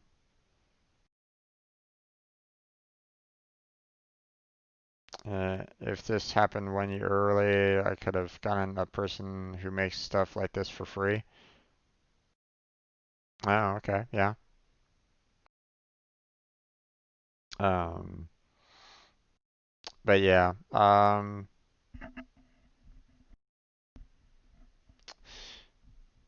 but that's one of the things when you're developing, um, if you're developing a game by yourself, you either need to be using art assets that um, that are pre-made, much like those humans on that game already, or you're gonna have to, put on an artist hat yourself and try to figure out how to kind of get through it. So I think I'll go now. I'll stay a bit, but won't write, and at one point I'll just fall asleep. So good night, man. Happy to catch your streams again.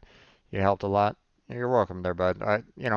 Hopefully you'll be able to get through that roadblock that you have through Unity. Um, but yeah, if you do, if I'd almost say put your project on hold for now. Focus on your tutorials, and that should be able to kind of give you some of the information that you need to get through that.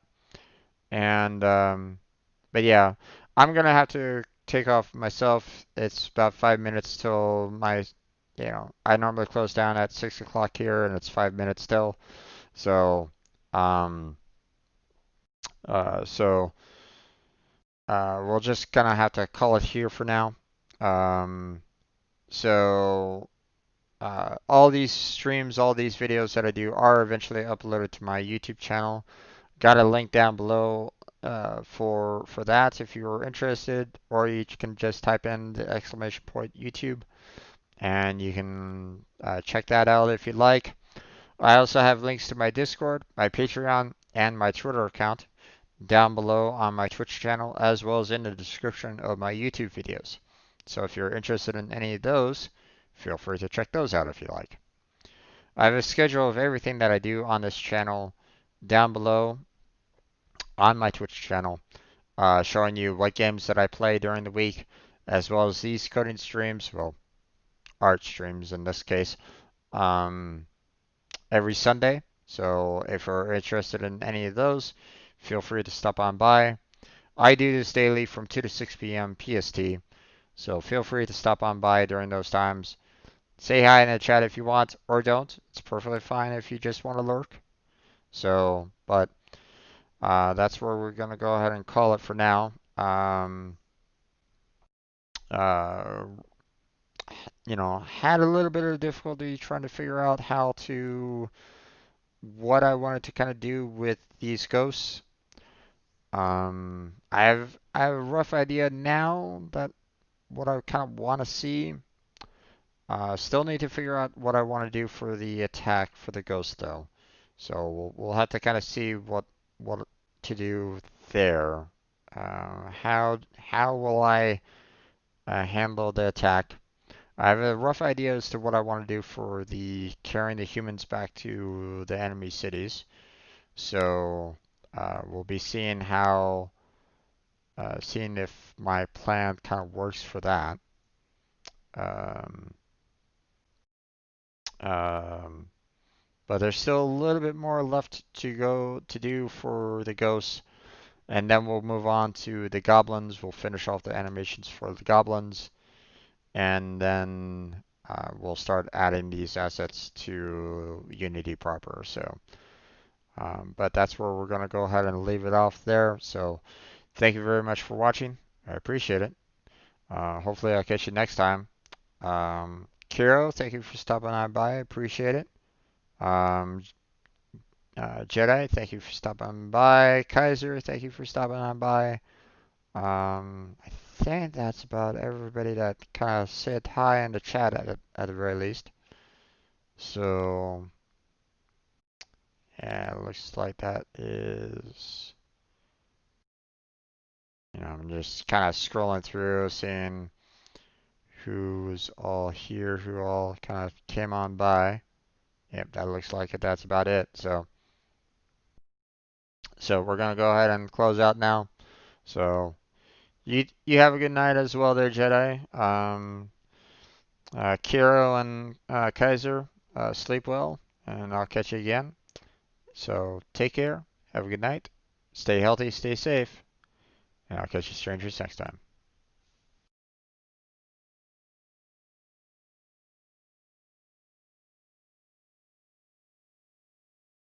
Oh, you tried to send a raid over? I think there's actually from what I understand, I think Twitch just recently sent put the limit to 5 people now on their limit for raids and hosting, so people don't get notifications for it now. I just read it today, so I don't know if that's true or not. So it's something that I'm gonna need to kind of look into a little bit more. But yeah, it's if that's the case, then it's Twitch is being a little bit more of a pain. So if you did send it right over, then thank you, man. I appreciate it. Um, I didn't get the notification, but thank you anyway. I really do appreciate the thought. So all right. Well, take care. Have a good night there, folks. Catch you strangers next time.